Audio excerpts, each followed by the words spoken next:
They said she was nothing, weak, unworthy.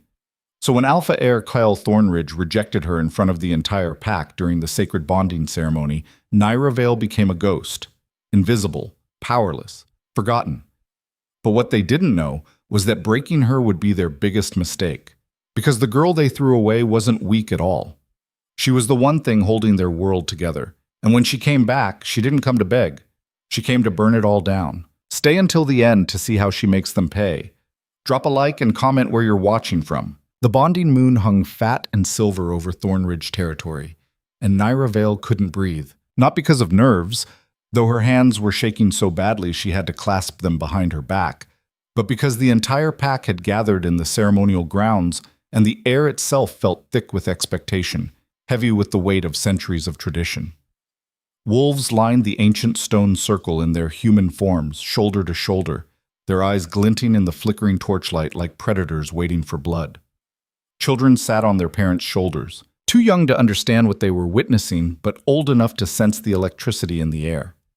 Elders stood at the front, their faces carved from decades of pack law and iron-fisted tradition, expressions solemn and unyielding. And at the center of it all stood Kyle Thornridge, the alpha heir, the future of the pack, the wolf every unmated female had dreamed about at some point. He was tall, well over 6 feet, and built like he'd been carved from the mountains themselves.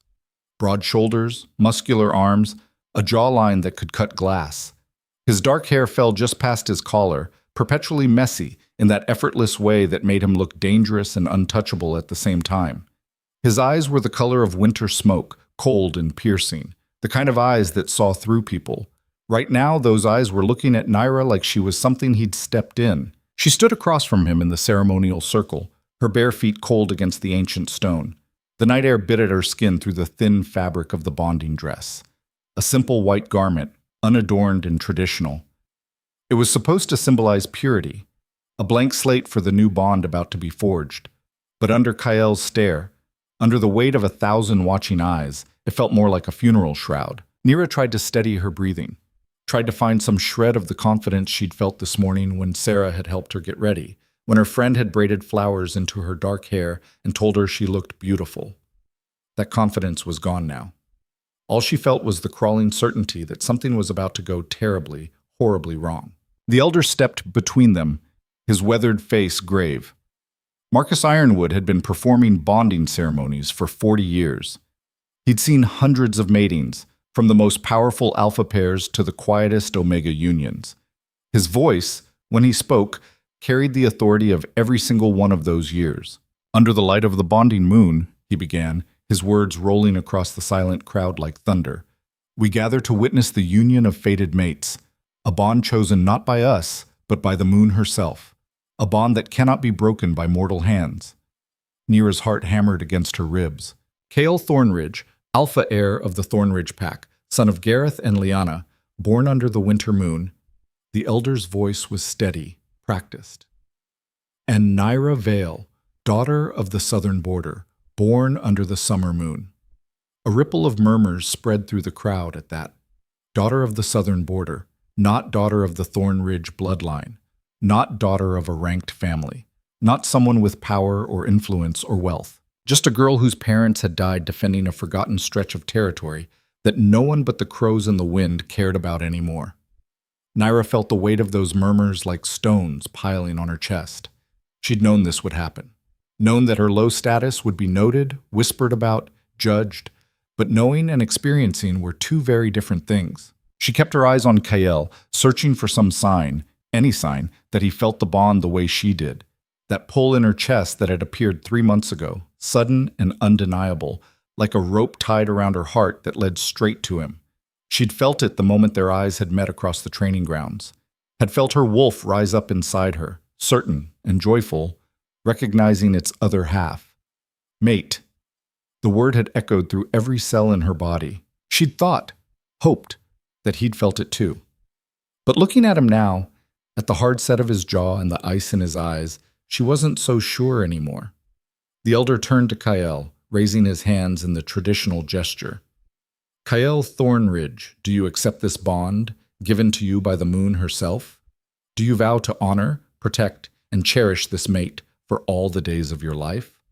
The crowd went silent. Even the wind seemed to hold its breath. Kyle didn't move. His hands were curled into fists at his sides, the muscles in his forearms tense. A vein pulsed in his temple. For one brief, desperate moment, Naira thought he might actually say yes. Thought he might honor what the bond was supposed to mean, what it had meant for generations of their kind. Then his mouth opened. No. The word cut through the silence like a knife through flesh. Nira's breath stopped. Around them, the pack went utterly still. No one moved. No one spoke. Even the children fell silent. The elder blinked, his ancient face suddenly uncertain. What? Kyle's voice was louder this time, harder, each word sharp enough to draw blood. I reject this bond. The ground tilted under Naira's feet, her vision blurred at the edges. She heard a high-pitched ringing in her ears, like her brain was trying to protect her from what was happening by simply shutting down. This couldn't be real. This couldn't be happening.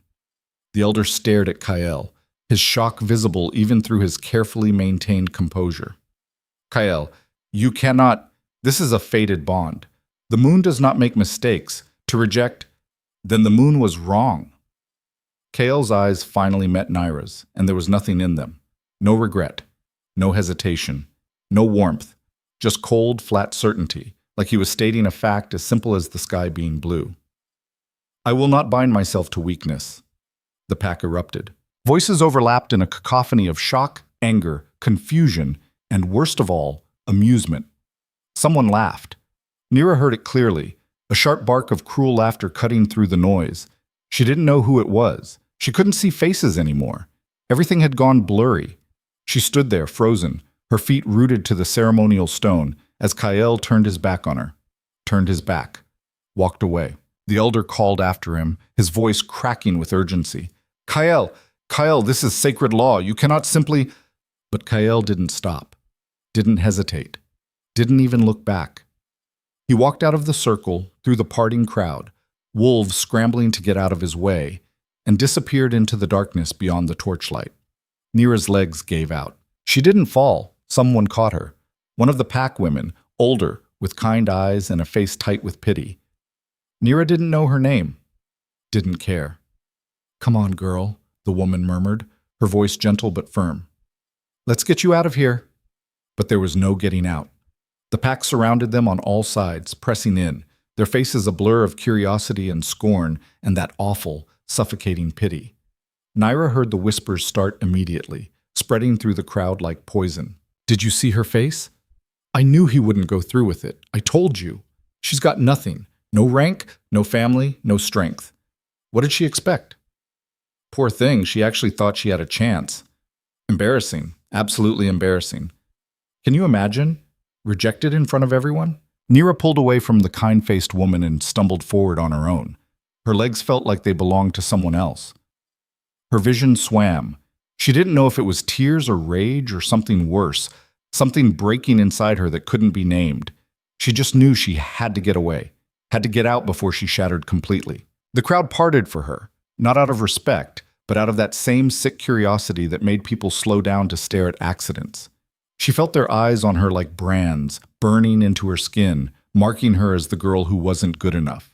The girl the alpha heir had thrown away. Nira made it to the edge of the ceremonial grounds before someone grabbed her arm. She spun, heart hammering, half expecting another pitying elder or a mocking packmate looking for entertainment. It was Sarah. Sarah Blackwater, one of the few wolves in this entire forsaken pack that Naira had ever called a friend.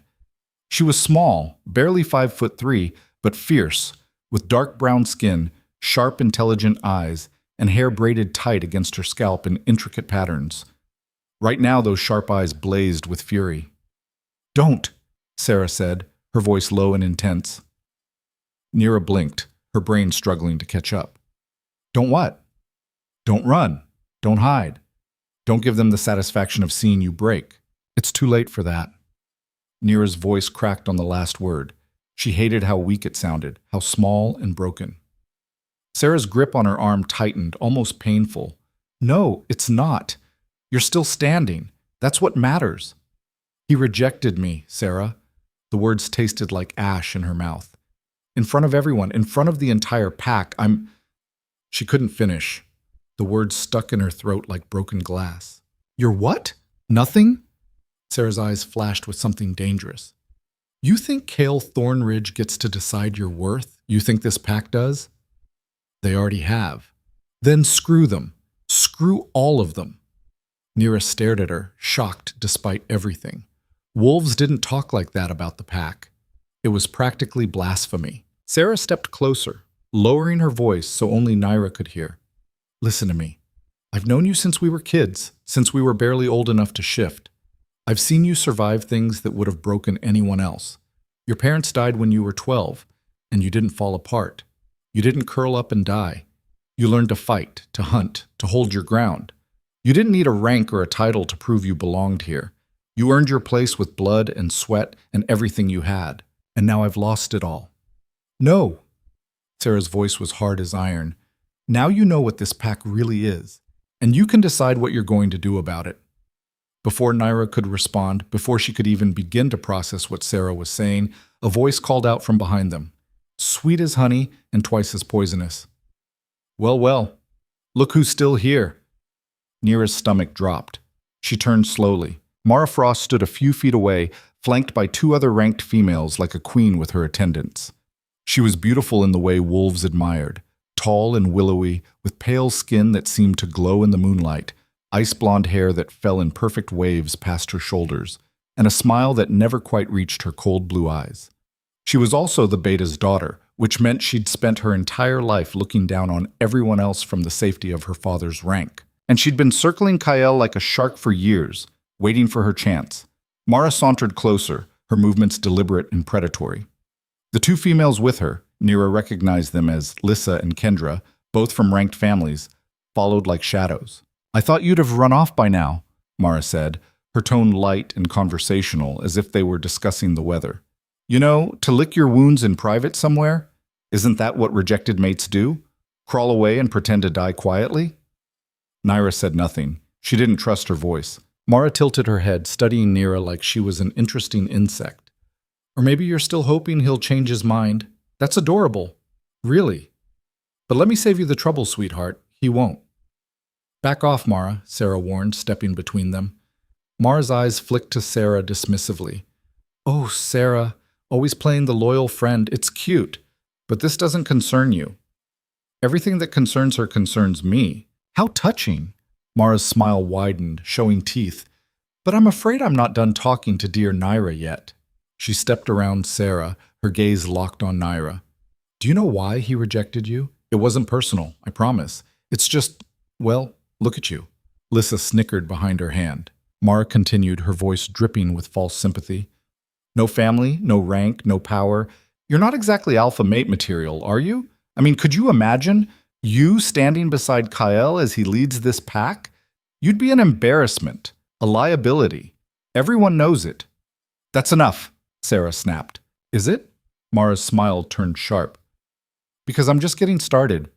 See, I think someone needs to explain reality to our poor, deluded Nira here, because she seems to be under the impression that she actually belonged in that bonding circle tonight. Kendra spoke up, her voice nasally and grating. Honestly, I don't know what the moon was thinking. There must have been some kind of mistake. The moon doesn't make mistakes, Mara corrected, her tone condescending. It tests us. And Cale passed the test by rejecting a bond that would have weakened him, that would have weakened all of us. Something inside Nira cracked. Not her heart, that had already broken, shattered into so many pieces she didn't think it could ever be whole again. This was something deeper, something that had been holding her together for years, keeping her quiet and small and grateful just to be tolerated. That thing snapped. Nira stepped forward. Mara's smile faltered just slightly. You want to know what I think? Nira's voice was low, steady, so different from the broken whisper of moments ago that even Sarah looked surprised. Mara recovered quickly, forcing her smile back into place. Not particularly, but I'm sure you'll tell me anyway. I think you're scared. Mara laughed, but it sounded forced. Of you? That's rich. Of what happens when someone like me stops caring what people like you think?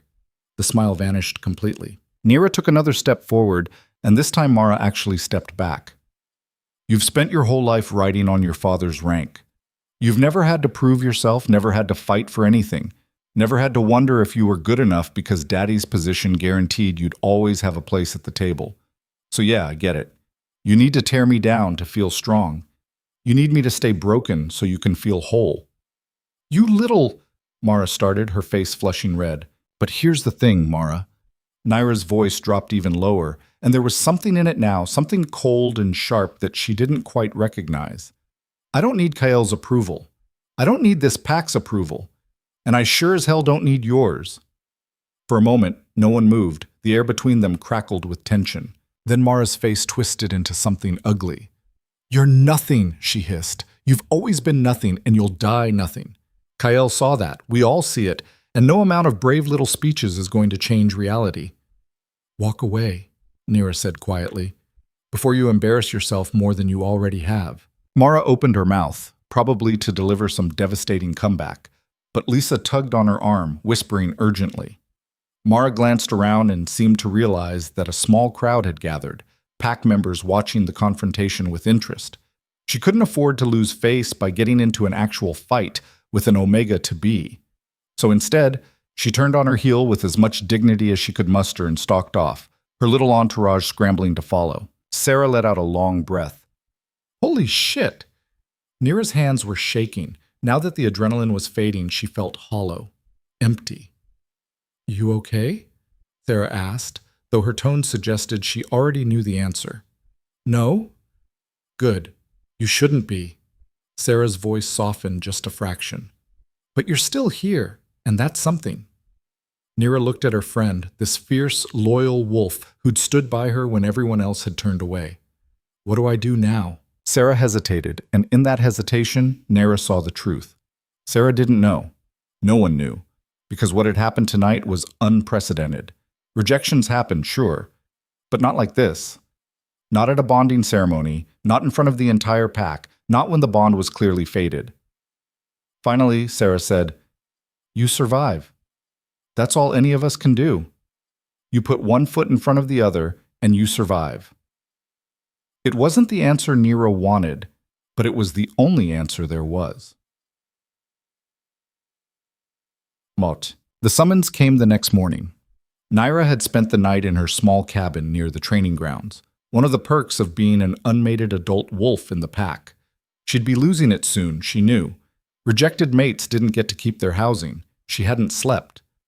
Every time she closed her eyes, she saw Kael's face, heard his voice. I will not bind myself to weakness.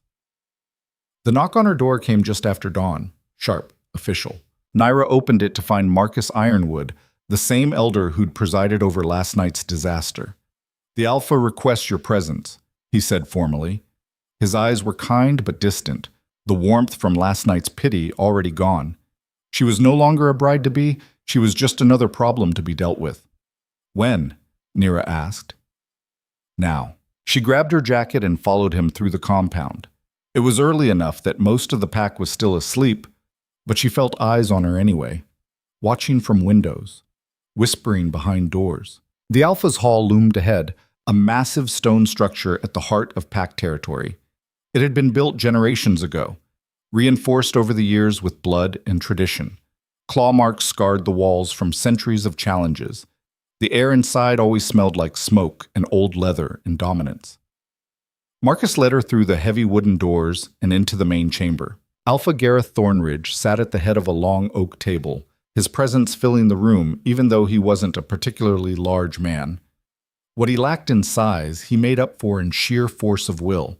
His hair was silver, his face weathered and scarred from decades of leading the pack through wars, famines, and internal conflicts.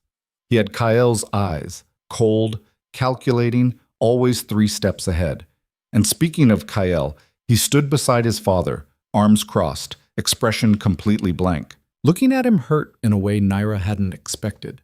The bond might have been rejected, but it was still there, still pulling at her, still insisting that the wolf standing across from her was hers. Except he wasn't. He'd made that abundantly clear. Nira stopped a few feet from the table and waited. Protocol demanded she bow her head, show submission to the Alpha. She kept her chin up. Gareth studied her for a long moment, his expression unreadable. Then he spoke, his voice like gravel. You understand what happened last night? It wasn't a question, but Nira answered anyway. Yes. My son exercised his right under pack law to reject a bond he did not want.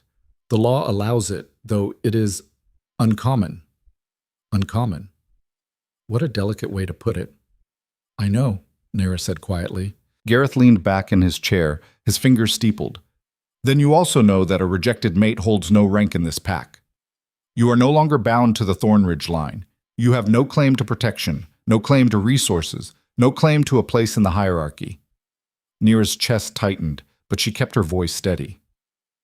What are you saying? Gareth's eyes were as cold as his son's. Effective immediately, you are relegated to Omega status. The word hit her like a physical blow. Omega, the lowest rank in the pack structure. The wolves no one looked at, no one respected, no one even remembered existed half the time. They did the jobs no one else wanted, lived in the worst conditions, and had absolutely no voice in pack decisions. It was social death. You can't, Nira started, her voice cracking. I can. Gareth's tone was final, absolute. And I have. You will move to the Omega quarters by sundown. You will take on Omega duties as assigned. And you will not speak of this bond, this ceremony, or my son again. Is that understood? Nira's throat burned. She wanted to scream, to argue, to fight. Wanted to demand to know how this was fair, how she was being punished for something she had no control over. But she knew it wouldn't matter. The Alpha had spoken. Understood, she whispered. Gareth nodded, already dismissing her from his attention. Good. Marcus will show you to your new quarters. You're dismissed. Nira turned to leave, her legs feeling like lead. One more thing. She stopped, hand on the door. Gareth's voice was softer now, almost pitying, almost. This isn't personal, Nira. You seem like a decent enough girl, but the pack needs strong leadership, and weakness cannot be tolerated, not in the Alpha line, not anywhere. Nira didn't turn around, didn't trust herself to look at either of them. She walked out of the hall with her head high, even though every part of her wanted to crumble into dust. The Omega quarters were exactly as miserable as she'd imagined. A row of small, drafty cabins at the very edge of pack territory, as far from the main compound as possible without technically being exiled. The wolves who lived here were the ones the pack had forgotten, the old, the injured, the broken in ways that couldn't be fixed or didn't matter enough to try. Now Nira was one of them. Marcus led her to a cabin at the end of the row and handed her a rusty key. Someone will come by tomorrow with your work assignment, he said. Then more gently, I'm sorry, child. I truly am. Nira said nothing. He left. She unlocked the door and stepped inside. The cabin was barely big enough to be called a room. A sagging bed frame with a thin, stained mattress. A cracked window that let in the wind. A door that didn't quite close all the way, leaving a gap that would let in rain and snow and whatever else winter decided to throw at it. This was her life now. Nira dropped her bag on the warped wooden floor and sat on the edge of the bed. The frame creaked ominously under her weight. For the first time since the rejection ceremony, she let herself truly cry. Not because of Kael. She told herself it wasn't because of Kael anyway, but because she'd spent her entire life trying to prove she belonged. Trying to earn her place in this pack through hard work and loyalty and sheer stubborn determination. She'd lost her parents at 12 and hadn't given up. She'd trained harder than anyone else, pushed herself further, bit her tongue when higher-ranked wolves sneered at her, smiled when they mocked her, and worked twice as hard to be seen as half as good. And in one night, it had all been ripped away. She cried until there was nothing left inside her but emptiness. Then she lay down on the thin, musty mattress and stared at the water-stained ceiling. Somewhere in the distance, she heard wolves howling. The sound used to comfort her, used to make her feel like she was part of something bigger. Now it just reminded her of everything she'd lost. The days that followed blurred together into a nightmare of exhaustion and humiliation. Nira worked. That was all Omegas did. Work until their hands bled and their backs screamed and they were too tired to think. She scrubbed floors in the main hall on her hands and knees, while ranked wolves stepped over her without a glance. She hauled water from the creek in buckets that left her shoulders burning. She mended clothes by candlelight until her eyes watered.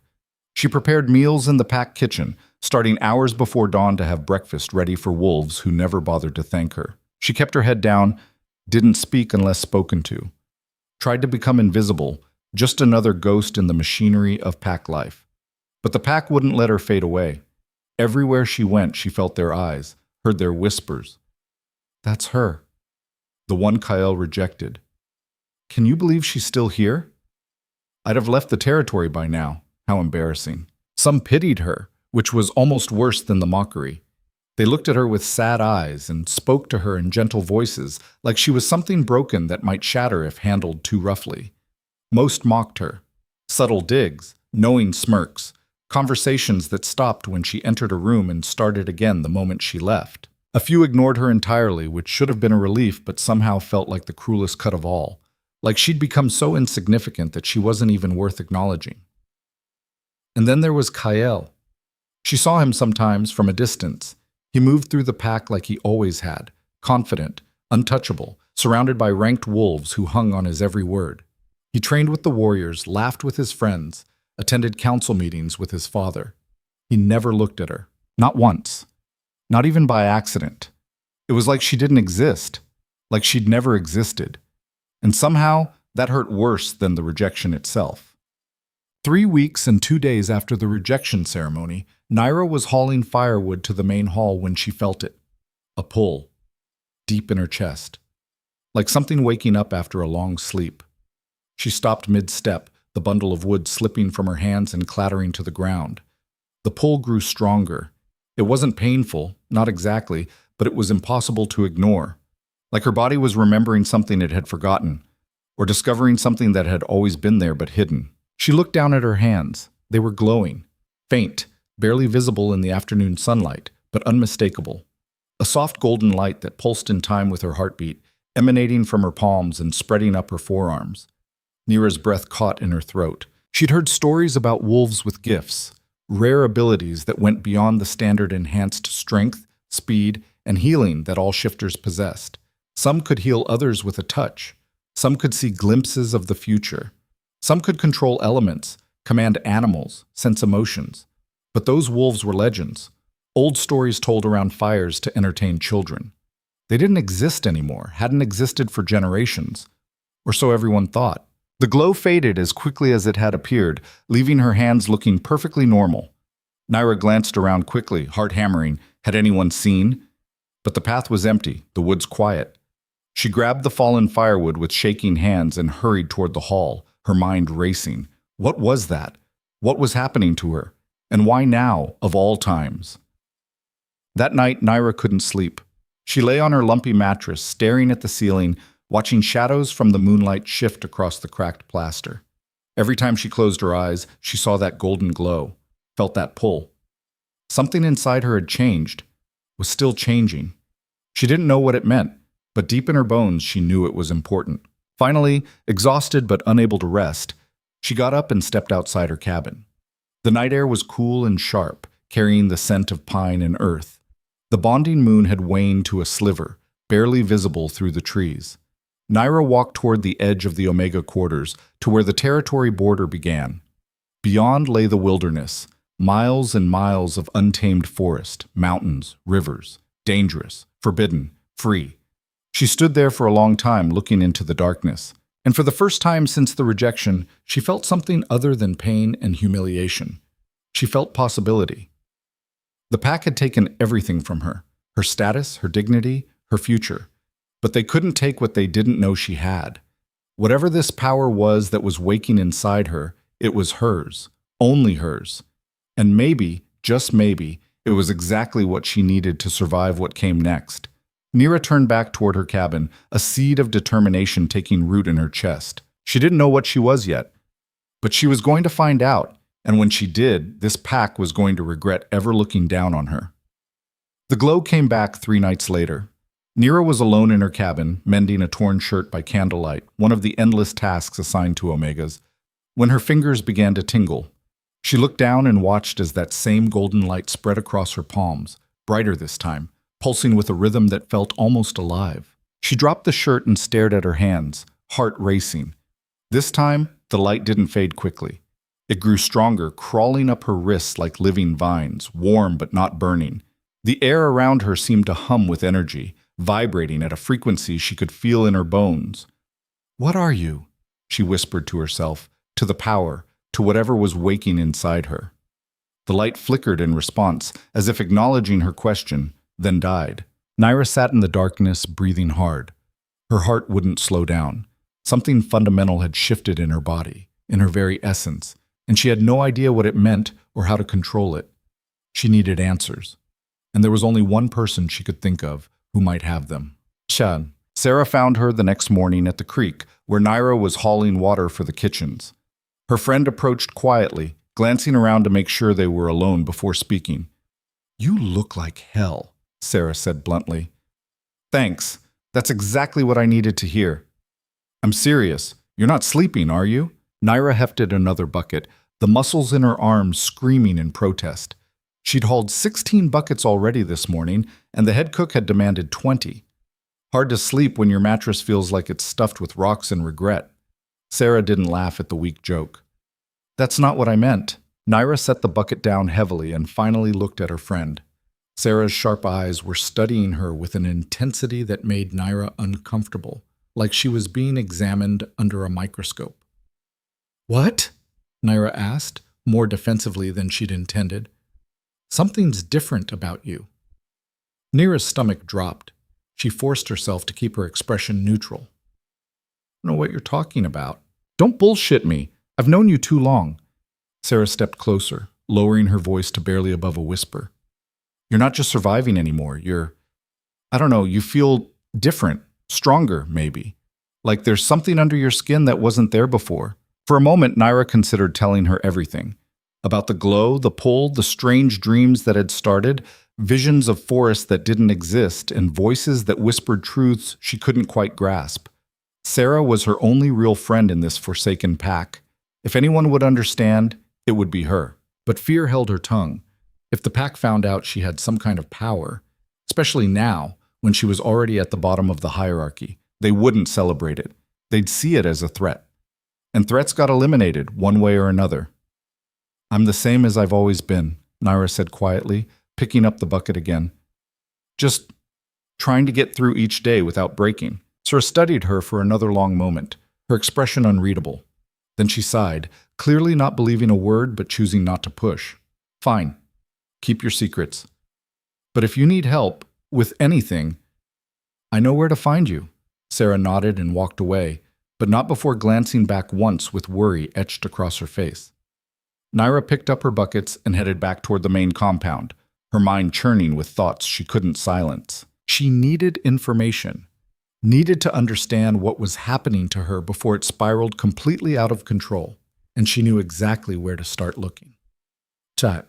The pack's library was located in the oldest part of the compound, a stone building that smelled like dust and deteriorating paper and centuries of accumulated knowledge. Most wolves never bothered with it. Reading was for scholars and elders, not warriors. The younger generation barely knew it existed, which made it the perfect place for Naira to search without being disturbed. She waited until late afternoon when most of the pack would be at training or gathering for dinner, then slipped inside through the heavy wooden door. The main room was larger than it looked from outside, with shelves reaching up to a vaulted ceiling and narrow windows that let in thin streams of dusty light. Elder Rowan sat at a desk near the back, his white hair catching the lamplight like spun silver. He was ancient, had to be at least 90, and half blind, but his mind was still sharp as a blade. He looked up as Naira approached, squinting in her direction. "Who's there?" "It's Naira, Elder. Naira Vale." Recognition flickered across his weathered face, followed by something that might have been pity. He'd been at the rejection ceremony, had watched the whole humiliating spectacle unfold. "Ah, the rejected one. What brings you to my dusty corner of the world, child?" Naira swallowed her pride, what little she had left. "I need to research something about old wolf abilities." Rowan's bushy eyebrows rose nearly to his hairline. "Old abilities? That's quite a topic for an Omega to be interested in. Anything specific?" She couldn't tell him the whole truth, but she could get close enough to find what she needed. "I'm interested in the stories, about wolves who had powers beyond the normal gifts. Healers, seers, elementals, that kind of thing." "Ah." Rowan leaned back in his chair, which creaked alarmingly under even his slight weight. "The gifted ones. Haven't heard anyone ask about them in years, decades even. Most of the pack thinks they're just myths, fairy tales we tell children. Are they? The old man's eyes sharpened despite their cloudiness, focusing on her with unexpected intensity. Why do you want to know? Nira had prepared for this question. I have a lot of time on my hands these days, and I've always liked the old stories. Figured I might as well learn something while I'm scrubbing floors and hauling water. It was a weak excuse, transparent as glass, but Rowan seemed to accept it. Or perhaps he simply chose not to pry. He gestured toward a section of shelves in the far corner, nearly hidden in shadow. Third shelf from the top. There are some old texts back there. Histories, mostly. Records from before the packs consolidated into the territories we know today. You're welcome to read them, but be careful. Some of those books are older than my great-grandfather, and they're fragile. Thank you, Elder. Nira made her way to the indicated section and began pulling down volumes, handling them as carefully as she would newborn pups. The books were heavy, bound in cracked leather that felt like it might crumble under her fingers, their pages yellowed and brittle with age. She carried an armful to a small table tucked in the corner and began reading by the fading afternoon light. Most of it was dry historical record, territorial disputes that had been settled centuries ago, leadership changes in packs that no longer existed, hunting logs that documented kills from before her grandparents were born. But buried in the tedious details, she found what she was looking for. References to wolves who could heal mortal wounds with a touch of their hands, wolves who could communicate with animals, commanding them like extensions of their own will. Wolves who could manipulate the elements, fire, water, earth, air, bending nature itself to their purposes. And then, on a page so old the ink had faded to barely legible brown, she found a passage that made her blood run cold. The balancers were the rarest of the gifted, appearing perhaps once in a generation, if that. Some scholars believed they appeared only once in a century when the moon deemed them necessary. They held the ability to regulate life itself, to strengthen or weaken, to give or take, to maintain equilibrium where chaos threatened. A balancer could make crops flourish in barren soil or wither in the richest earth. They could heal entire villages of plague or doom healthy populations to sickness. They could make warriors invincible or reduce them to invalids with a thought. The balancers were revered and feared in equal measure, for their power was absolute and terrible.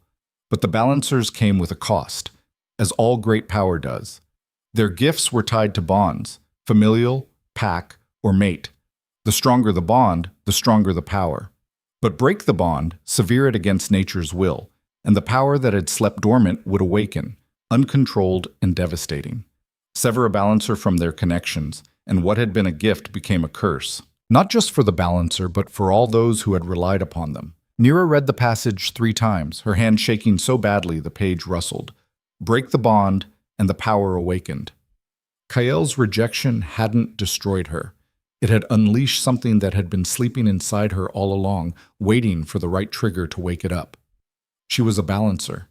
The realization hit her like a physical blow, stealing the air from her lungs. She sat back in her chair, struggling to breathe, struggling to process what this meant. This explained everything. The glow, the pull, the dreams of forests and voices, the way her touch made things grow or wither. And it explained something else, too, something she'd noticed but hadn't put together until this very moment. The pack had been struggling. Small things at first, easy to dismiss as coincidence or bad luck. Crops in the eastern fields producing less than they should. Livestock getting sick more often, taking longer to recover. Wolves taking longer to heal from training injuries that should have closed in days. She'd overheard complaints in the kitchens, whispers among the elders about things not being quite right. The pack was weakening, and it had started right after Kael rejected her. Because she wasn't just any wolf. She was the balancer. And whether they knew it or not, whether they acknowledged it or not, the pack's well-being was tied to her. She was the balance, the stabilizing force, the thing that kept everything in equilibrium. By casting her out, by breaking the fated bond, they'd severed their own lifeline. And they had no idea. Nira closed the ancient book carefully, her mind racing faster than her heart. She sat in the growing darkness. She hadn't even noticed the sun setting, and tried to understand the full scope of what she'd discovered. This changed everything. She wasn't powerless. She'd never been powerless. She was the key to the pack's survival, their anchor, their foundation. And they'd thrown her away like garbage. The irony was so bitter, she could taste it. Over the next 2 weeks, Naira watched and waited. She paid attention in ways she never had before, noticing things that had been happening right under everyone's noses. She listened to conversations she wasn't supposed to hear, observed patterns that others missed. The hunting parties were coming back with smaller kills, complaining that the game had moved away from their usual territories.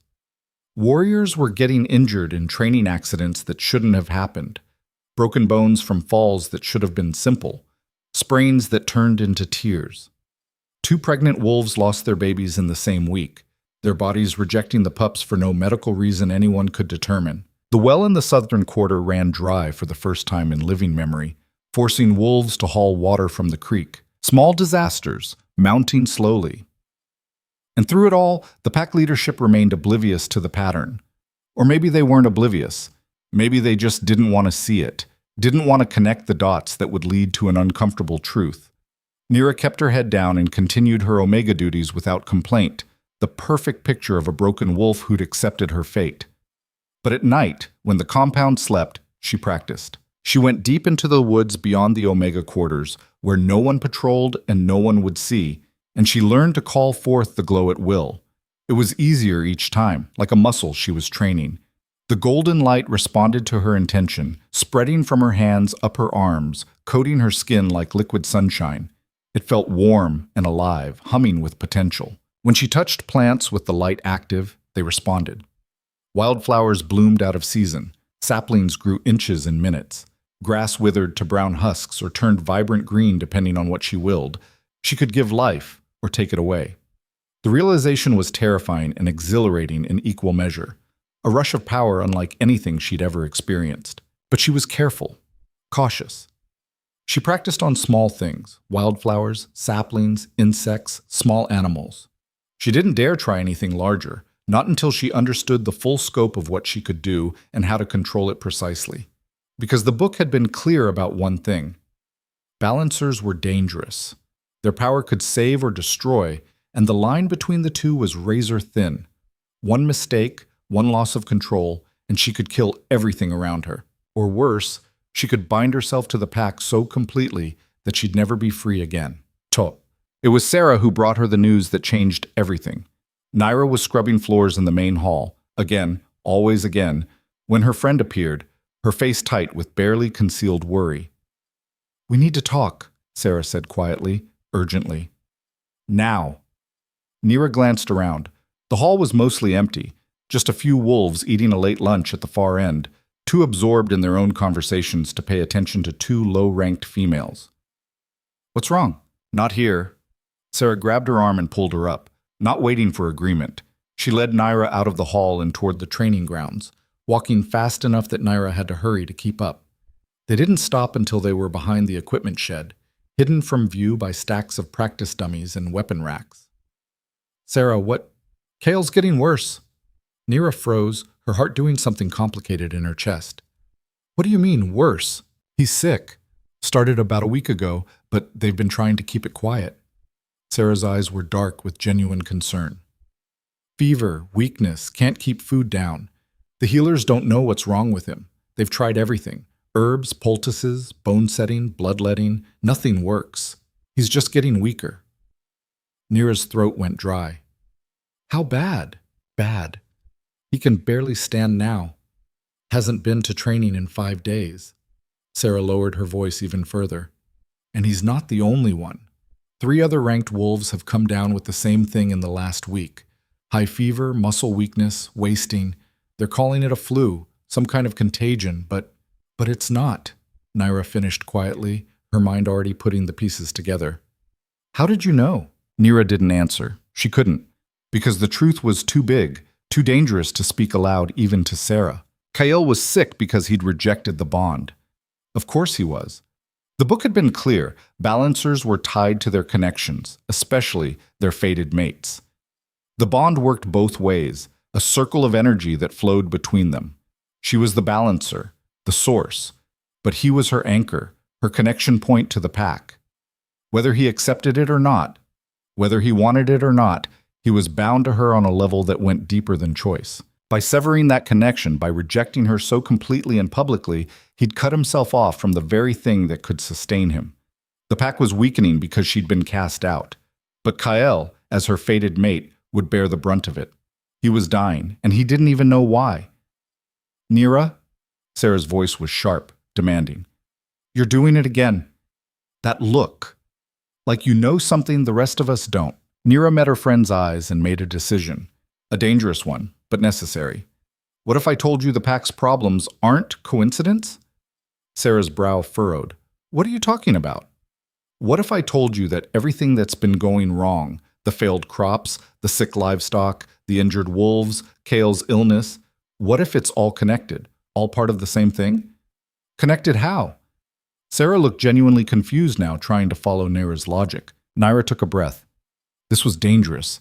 This was exposing herself in a way she'd sworn she wouldn't do, revealing a secret that could get her killed or enslaved. But Sarah was her friend, her only friend, the only person in this entire pack who'd stood by her when everyone else had turned away. And if things continued the way they were going, if she didn't do something soon, the entire pack would collapse into chaos. I need you to promise me something first, Nira said, her voice low and serious. Promise me that what I'm about to tell you stays between us. No matter what, no matter who asks, you take this to your grave. Nira, you're scaring me. Promise. Sarah studied her face for a long moment, reading something there that made her expression shift from worried to almost frightened. Then she nodded slowly. I promise. On my life. I promise. Nira glanced around one more time to make absolutely sure they were truly alone, that no curious ears were listening from the shadows. Then she held out her hand, palm up between them. She called the power, just a little, just enough to prove the point. Golden light bloomed across her skin like sunrise, warm and radiant and impossible. Sarah gasped and stumbled backward, her back hitting the shed wall. Her eyes went wide as moons. What the? How are you? What is that? I'm a balancer, Nira said quietly, letting the light fade back into her skin. I didn't know until recently, until I found the old texts in the library. But it explains everything. The bond between Kyle and me wasn't just personal, wasn't just about mates or attraction. It was functional, necessary. I was maintaining the pack's health, its vitality, its balance, without even knowing it. My power was flowing through the pack bonds, keeping everything stable. And when he rejected you, Sarah breathed, understanding dawning in her eyes, the flow stopped, or the bond broke and the power turned inward, started waking up inside me instead of spreading out to the pack. Nira's voice was bitter. Either way, the pack started falling apart. Slowly at first, but it's accelerating. And Kyle, because he's my fated mate, he's connected to me more directly than anyone else. So he's dying faster. Sarah leaned against the shed, looking like she might be sick. She was pale, her hands shaking. This is insane. Balancers are legends, myths, stories we tell children. They don't actually exist. I didn't think so either. Nira looked down at her hands, which looked perfectly normal now. No glow, no power, just skin and bone. But here we are. Does anyone else know? Just you, and I need it to stay that way. Why? Sarah pushed off the wall, her shock giving way to urgency. If you're the reason the pack is failing, then you're also the cure. You could fix this. You could save KL, save everyone. I could what? Nira cut her off, anger flashing hot in her chest. Walk up to Alpha Gareth and announce that I'm the key to saving everyone? The same pack that cast me down to Omega? The same Alpha whose son publicly humiliated me in front of everyone? You think they'd welcome me back with open arms and gratitude? Sarah opened her mouth to argue, then closed it. They'd either kill me out of fear, Nira continued, her voice hard, or they'd chain me up and use me like a resource, like a tool they could control. They'd drain every drop of power from me until there was nothing left. Either way, I lose my freedom. Either way, I become a slave. Sarah stared at her, unable to argue because she knew Nira was right. They both knew how the pack worked, how power dynamics played out. A wolf with abilities like this would never be allowed to walk free, to make her own choices. So what are you going to do? Sarah asked finally, her voice small. I don't know yet. Nira looked toward the main compound, where smoke rose from the hall's chimneys, where wolves went about their lives completely unaware that their world was crumbling. But I'm not going to save them out of the goodness of my heart, not after what they did to me. Naira, they made their choice, Sarah. The hardness in her own voice surprised Naira, but she meant every word. Now they get to live with the consequences. 3 days later, everything changed. Naira was in the kitchens, preparing vegetables for dinner with 3 other Omegas, mind-numbing work that required no thought, when the emergency horn sounded. 3 long blasts that echoed across the entire territory. The signal for a mandatory pack-wide gathering. All around her, wolves dropped what they were doing and headed for the ceremonial grounds. The other Omegas looked at each other nervously. Usually they weren't required at gatherings unless specifically summoned, but the 3 blasts meant everyone. No exceptions. Naira dried her hands on her apron and followed the crowd, staying at the back, trying to be invisible as always. The ceremonial grounds were packed by the time she arrived. Wolves stood shoulder to shoulder, their voices creating a low rumble of anxious speculation. Something was very wrong for the Alpha to call a gathering like this. Alpha Gareth stood in the center of the stone circle, and even from a distance, Naira could see he looked older than he had just a month ago. His face was haggard, his shoulders slumped in a way she'd never seen before. He looked tired, worn down, defeated. The crowd settled into tense silence as Gareth raised his hand. "I won't waste time with formalities," he said, his voice carrying across the crowd, but lacking its usual commanding strength. "You've all noticed the problems. The failing crops, the sick wolves, the accidents and setbacks. What you don't know, what we've been keeping quiet, is how bad it's gotten." A ripple of murmurs spread through the gathered wolves. "Our winter stores are nearly depleted, and we're still 2 months from the first harvest. The hunting grounds to the north have gone barren. Our scouts report the game has migrated away for reasons we don't understand. The livestock are dying faster than they can reproduce, and our healers are overwhelmed with illnesses they can't diagnose or treat." The murmurs grew louder, more worried. Gareth raised his hand for silence again. "And as of this morning, my son, your future Alpha, has fallen into a fever sleep that our healers cannot break." Shocked voices erupted across the grounds. Nira's chest tightened painfully. Fever sleep, that was serious. That was often fatal. Wolves who fell into fever sleep either woke up within 3 days, or they didn't wake up at all. "We are facing a crisis unlike any in living memory," Gareth continued, his voice cracking slightly. "And I don't have answers. Our healers are baffled. Our scouts have found nothing wrong with the territory itself, no blight or poison or curse they can identify. It's as if the land itself is turning against us, as if the very foundation of our pack is crumbling. Because it is," Naira thought, her heart pounding. "Because I am that foundation, and you broke me." Not intentionally on her part. She wasn't consciously causing any of this, but her power, uncontrolled and untethered, was still connected to the pack whether she wanted it to be or not. And right now that connection was severed, broken, bleeding out like an open wound. "I'm calling for an emergency council of elders," Gareth said, his voice heavy with exhaustion. "Every ranked wolf with experience or wisdom is required to attend. We need answers. We need solutions. Before this pack tears itself apart from the inside." He dismissed the gathering with a wave of his hand, and wolves dispersed in worried clusters, their voices anxious and afraid, speculating about curses and plagues and omens. Nira stood rooted to the spot long after the crowd had cleared, her mind whirling with thoughts she couldn't control. Kael was dying. The pack was collapsing, and she was the only one who could stop it. But the question that kept circling in her mind, relentless and demanding, should she? Did they deserve to be saved? That night, Nira couldn't stop pacing her tiny cabin, back and forth, wearing a path in the already worn floorboards. Kael was dying. The words kept circling in her head like vultures waiting for a corpse. She told herself she didn't care, told herself he'd made his choice and deserved whatever consequences came from it. Told herself he'd rejected her, humiliated her, destroyed her life, and she owed him nothing. But the bond, broken and damaged as it was, still pulsed weakly in her chest like a dying heartbeat, still tied her to him in ways she couldn't fully sever, no matter how much she wanted to. And despite everything, despite the humiliation and the pain and the rage that still burned in her gut, a part of her still felt that pull. Mate. The word whispered through her mind, unbidden, unwanted. "Damn it," she whispered to the empty room, pressing her palms against her eyes. There was a knock at her door. Naira froze. No one ever came to the Omega quarters, especially not at night, not unless something was very wrong. She opened the door cautiously, half expecting guards come to drag her somewhere. Elder Rowan stood on her threshold, leaning heavily on a gnarled walking stick, his milky eyes somehow finding her face in the darkness despite his near blindness. "May I come in?" he asked, his voice gentle.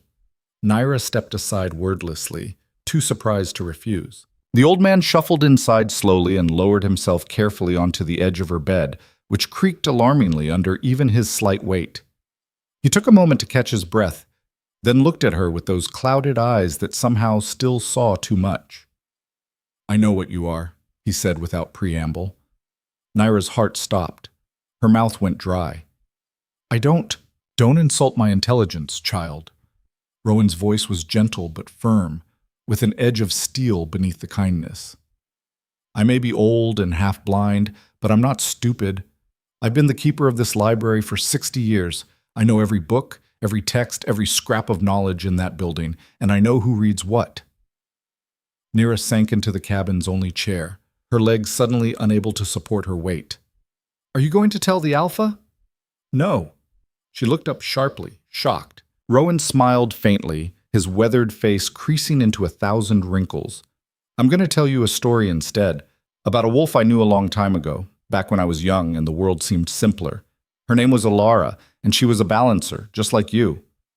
Naira leaned forward despite herself, drawn in by the sadness in his voice. "She was bonded to an alpha, a good man, strong and fair, beloved by his pack. His name was Roderick." Rowan's eyes went distant, seeing into the past. Together, they led their pack through the harshest winter anyone could remember. 3 years of failed crops, brutal cold, game so scarce we nearly starved. But Alara's power kept us alive when we should have died, kept us healthy when plague ravaged the neighboring territories, kept us strong when we should have been weak. She was revered, loved, treated like a blessing from the moon itself. "Mom, what happened to her?" Naira asked quietly, though part of her already knew the answer wouldn't be happy. Rowan's expression darkened, shadows crossing his face. "Roderick died. A challenge from a rival alpha. He fought honorably, but lost." The old man's hands tightened on his walking stick. His brother Magnus took over the pack, as was his right by bloodline. But Magnus was not like Roderick. He saw Alara not as a person, not as a blessing, but as a tool, a weapon he could wield to make himself more powerful than any alpha in living memory. Naira's stomach churned with dread. He tried to control her, to force her to use her power for his ambitions. He wanted to expand the territory, to conquer neighboring packs, to build an empire with Alara as his secret weapon. When she refused, when she said her power was meant to maintain balance, not wage war, he had her imprisoned, tortured. He tried to break her will, to make her compliant. "Did it work?" Naira whispered. "No." Alara was stronger than he anticipated, so Magnus made a different choice. Rowan's voice went flat, emotionless, but Naira could hear the old pain beneath it. "He had her executed, publicly, as a traitor to the pack." The words hung in the air like a death sentence. "The pack fell apart within a year," Rowan continued quietly. "Without their balancer, without that stabilizing force, they began to tear themselves apart from the inside. Sickness, famine, internal fighting. By the time anyone realized what they'd lost, what Magnus had destroyed in his arrogance, it was too late. The pack scattered. Most died. The few survivors were absorbed into other territories. And Magnus? Dead within 6 months, killed by his own warriors when they finally understood what he'd done." Rowan fell silent, lost in memories that were clearly still painful even after all these years. "Why are you telling me this?" Naira asked, her voice barely above a whisper. The old man's clouded eyes focused on her with surprising intensity. "Because you have a choice to make, child. You can save this pack. You have the power to heal Kael, to restore what's been broken, to bring balance back before it's too late. But if you do, if you reveal yourself, you need to understand what you're walking into." He leaned forward, his voice dropping low. "They will use you. They will take and take until there's nothing left of who you are. You'll become a tool, a resource they manage and control. And if you ever try to leave, if you ever try to break free or refuse them, they'll do to you what Magnus did to Alara. They'll destroy you to keep you from becoming a threat. Then why would I save them? Bitterness flooded Nira's voice, sharp and acidic. Why would I help people who threw me away like garbage? I didn't say you should. Rowan stood slowly, his joints cracking with age. I'm saying you need to make the choice with your eyes open. Save them and lose yourself, become their tool forever. Or let them fall and carry that weight for the rest of your life, knowing you had the power to prevent it. Either way, there's a price to pay. Either way, you lose something. He moved toward the door with painful slowness, then paused with his hand on the frame. For what it's worth, child, I think you deserve better than this pack has ever given you. Alara deserved better too. Whatever you decide, I won't stand in your way, and I won't betray your secret. He left, closing the door quietly behind him. Nira sat alone in the darkness, her mind churning with impossible choices. Save them or let them fall. Give herself up or stay free. She thought about Kyle, lying somewhere in fever sleep, his body breaking down because the bond he'd rejected was now killing him. She thought about the pack, the same wolves who'd whispered and mocked and looked through her like she was nothing, like she didn't even deserve to exist. She thought about herself, about the girl who'd spent her whole life trying to earn a place she'd never been freely given. And slowly, like ice crystallizing, a decision formed in her mind. She wasn't going to save them out of kindness, wasn't going to throw herself on the mercy of wolves who'd shown her none. If she saved them, and that was still an if, it would be on her terms. And they were going to pay for what they'd done to her. Every single one. Walted. Nira waited until just before dawn, when the compound would be at its quietest, when guards would be tired from their night watch and the pack would still be asleep. Then she walked, head high, shoulders back, spine straight, directly to the Alpha's hall. She didn't sneak, didn't hide, didn't approach like a supplicant begging for scraps. She walked like she owned the ground beneath her feet. The guards at the door straightened as she approached, their expression shifting from bored to confused to alarmed. Omega, you can't, the taller one started. Tell Alpha Gareth that I have the cure for his son's illness, Nira said clearly, her voice carrying the kind of authority she'd never used before. And if he wants Kyle to live through the next sunset, he'll see me now. The guards exchanged glances, uncertainty written across their faces. An Omega demanding an audience with the Alpha was unheard of, insane. I don't think, the shorter guard began. I don't care what you think. Nira's eyes flashed. Your future Alpha is dying. I can save him. You can either let me in, or you can explain to Gareth why you turned away his son's only chance at survival. Your choice. The taller guard swallowed hard, then nodded to his companion. Stay here. Watch her. He disappeared inside the hall. Minutes crawled by. Nira stood perfectly still, her heart hammering but her expression calm. She'd made her decision. There was no going back now. The guard returned, his face pale. The Alpha will see you. Now. Nira walked into the hall like she owned it, like she'd never been cast out, never been broken down to nothing. The main chamber was dimly lit, just a few torches burning in their sconces. Alpha Gareth sat in his chair at the head of the long table, looking like he'd aged a decade in a month. His eyes were bloodshot, his face haggard, his shoulders slumped with a weight that seemed ready to crush him. Beside him stood several elders, including Marcus Ironwood, and in the back corner, almost hidden in shadow, stood Rowan, who gave her the slightest nod. You claim you can cure my son, Gareth said without preamble, his voice hoarse. Explain, now. Nira met his eyes without flinching, without showing even a hint of the fear churning in her gut. I can. But first, I want something in exchange. Gareth's expression hardened into something dangerous. You dare come here and negotiate when your son is dying? Nira interrupted, and several of the elders gasped at her audacity. When your pack is falling apart? When you have no answers and no hope? Yes, Alpha, I dare. Because I'm the only chance you have, and we both know it. Silence filled the hall like a living thing. The elders looked shocked, outraged. Gareth looked furious, his hands gripping the arms of his chair so hard his knuckles went white. But he didn't throw her out. He didn't have her dragged away, because desperate men made desperate choices. "What do you want?" he asked through clenched teeth, each word forced out like broken glass. Nira took a breath. This was it. The moment everything changed one way or another. "I want my rank restored, not as Omega, as ranked pack member with full rights and protections." Her voice was steady, clear. "I want a seat at the council table where decisions are made. I want autonomy, complete autonomy over my own life and choices.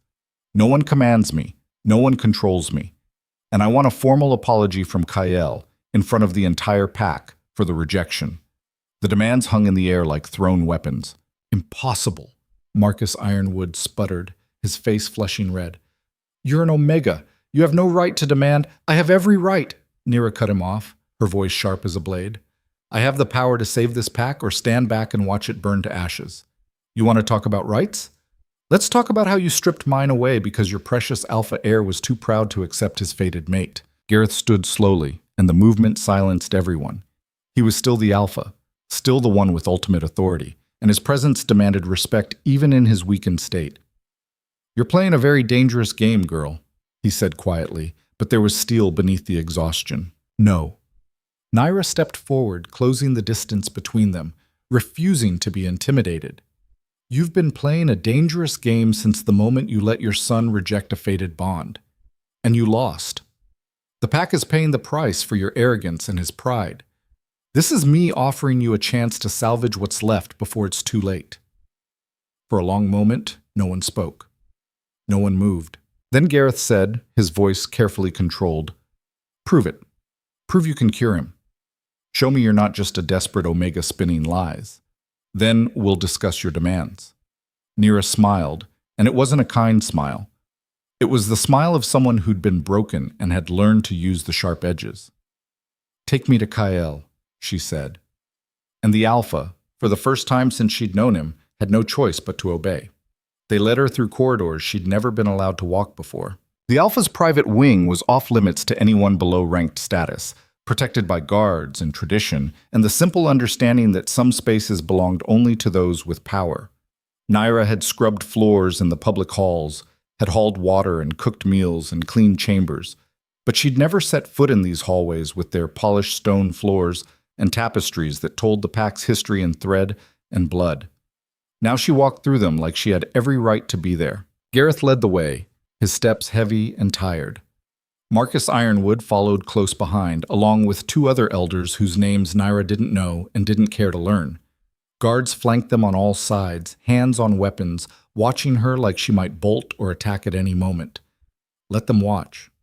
Let them worry. They stopped at a heavy wooden door.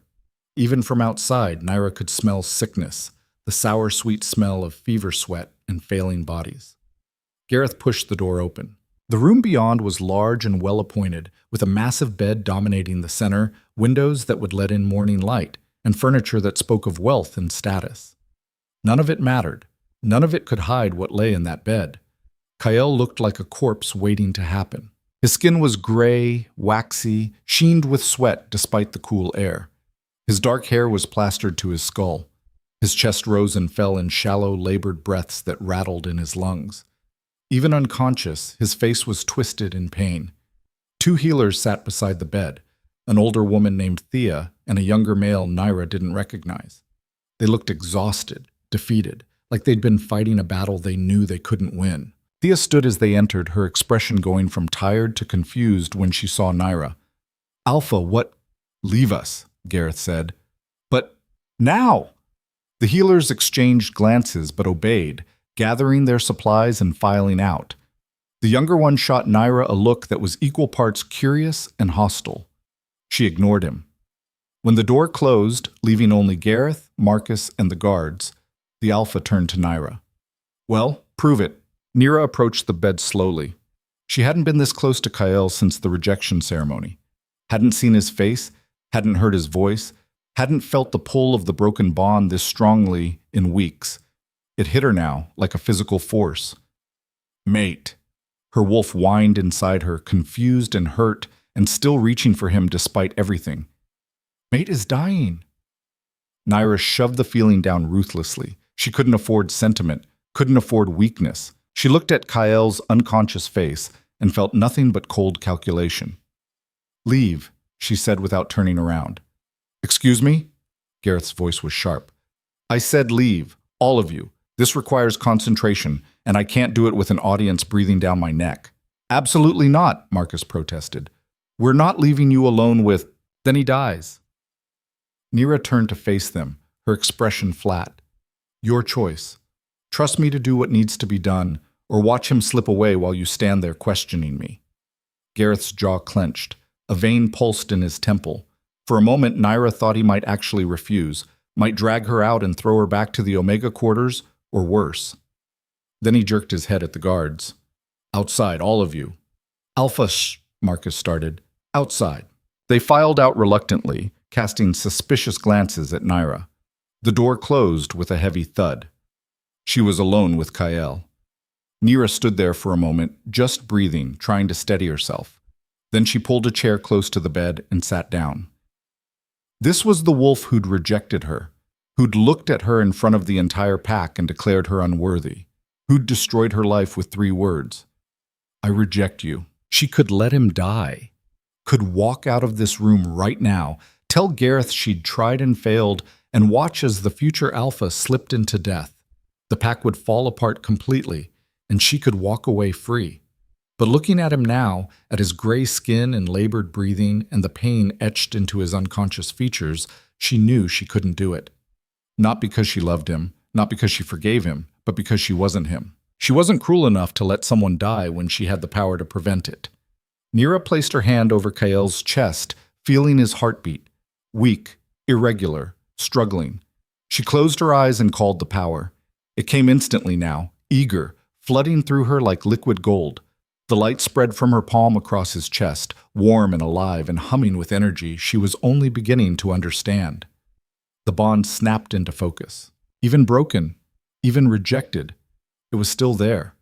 A thread connecting them, frayed and damaged but not completely severed. She could feel him on the other end of it, could feel his pain and his weakness and his body's desperate attempt to survive. She poured power into him through that thread. It wasn't gentle, wasn't careful. She didn't know enough about her abilities yet to be precise. She just pushed healing energy at him like water through a broken dam, hoping his body would take what it needed and reject the rest. Kael's back arched off the bed. His mouth opened in a silent scream. Nira held on, gritting her teeth against the feedback. She could feel his pain now, sharp and overwhelming, threatening to pull her under. But she didn't let go. Didn't stop. She forced life back into dying cells, pushed strength into exhausted muscles, burned away fever like morning mist. Kael convulsed once, hard enough to nearly throw her hand off. Then he went still. For a terrible moment, Naira thought she'd killed him. Then his eyes opened. They were unfocused at first, confused, struggling to make sense of consciousness after days of fever dreams. Then they found her face. Recognition hit like lightning. You, he rasped, his voice raw and broken. Me, Nira agreed, pulling her hand back. The golden light faded. Kael tried to sit up and failed, his body still too weak. He fell back against the pillows, breathing hard. What did you... How? I saved your life. Her voice was flat, emotionless. You're welcome. He stared at her like she was a ghost, like she was something his fever-addled brain had conjured that shouldn't be real. I don't understand. You don't need to understand. You just need to live long enough to fulfill your end of the bargain. What bargain? Before Nira could answer, the door burst open. Gareth rushed in, the elders and guards right behind him. The alpha stopped dead when he saw Kael sitting up, weak and pale but unmistakably conscious, unmistakably alive. Kael.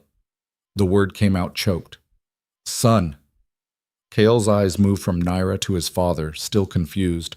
What's happening? Why is she here? She healed you, Gareth said, and there was something complicated in his voice. Relief and suspicion and fear, all mixed together. How do you feel? Like I got trampled by the entire pack.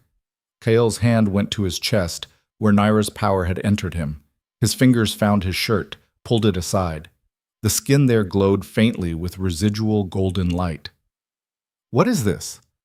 "That," Naira said, standing up, "is proof that I can do what I claimed. Now we discuss terms." Chabbed. They convened in the main council chamber an hour later. Kyle had been moved to a sitting room, still too weak to walk far but conscious and improving rapidly.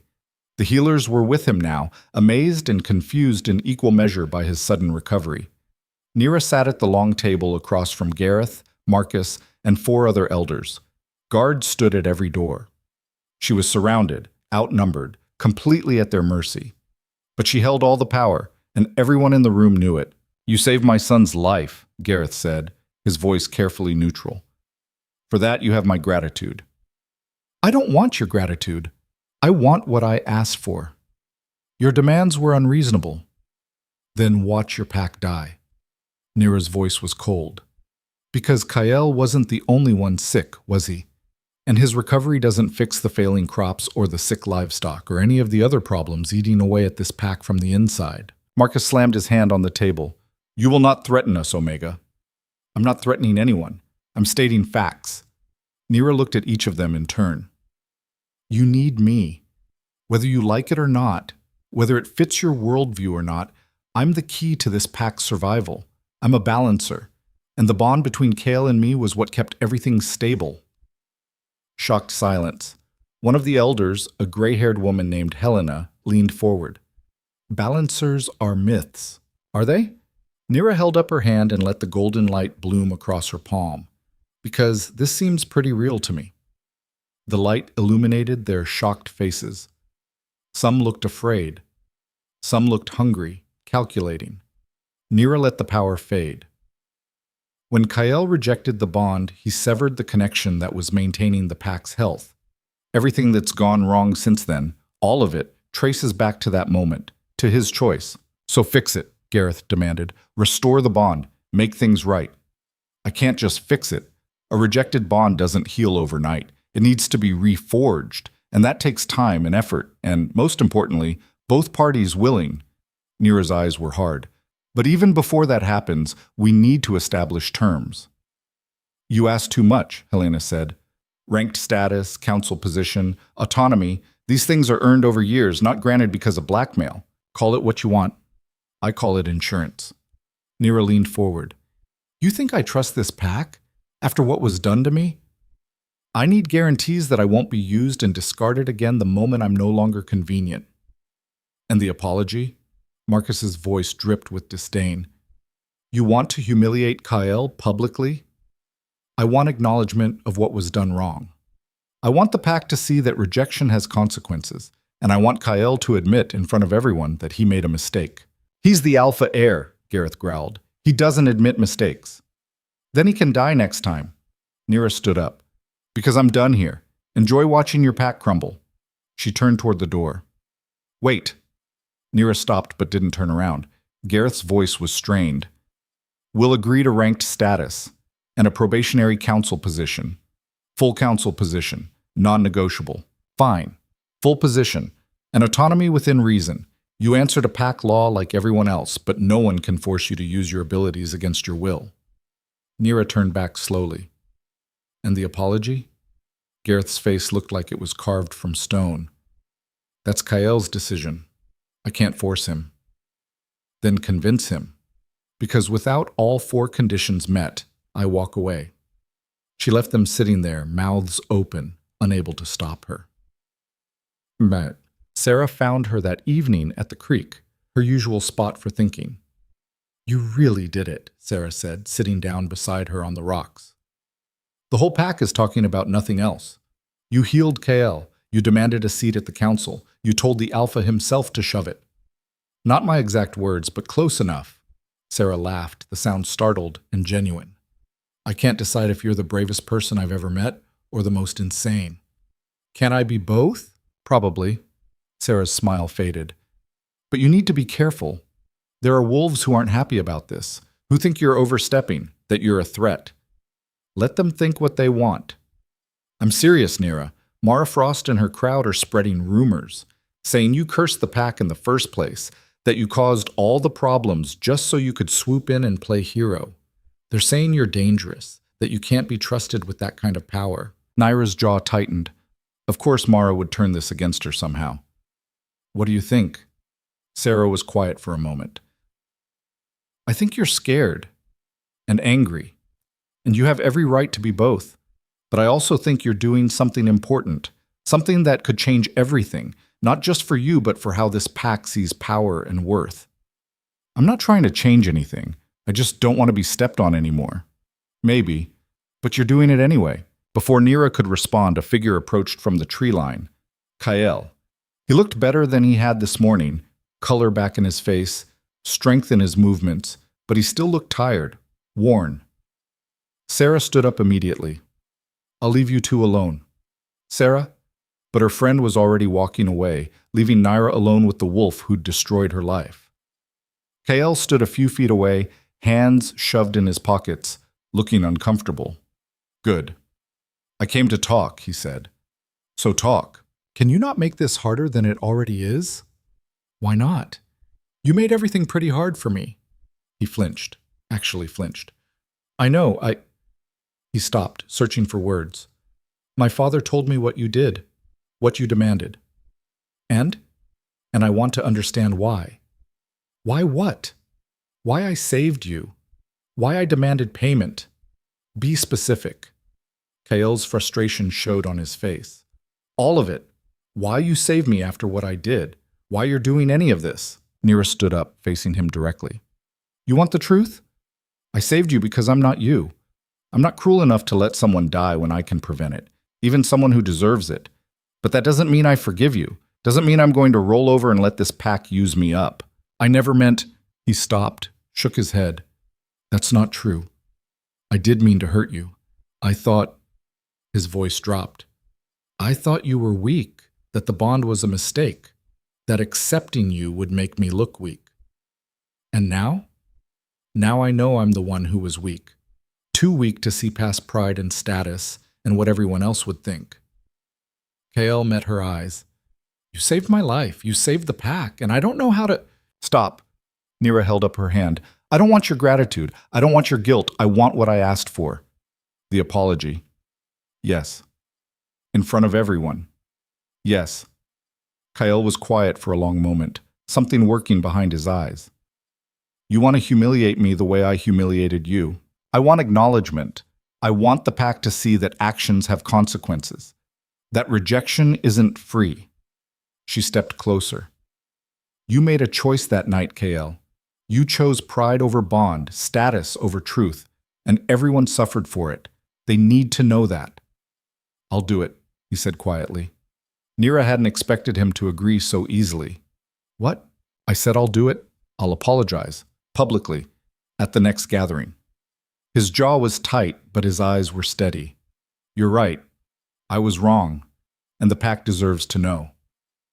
For the first time since the rejection, Naira felt something other than anger toward him.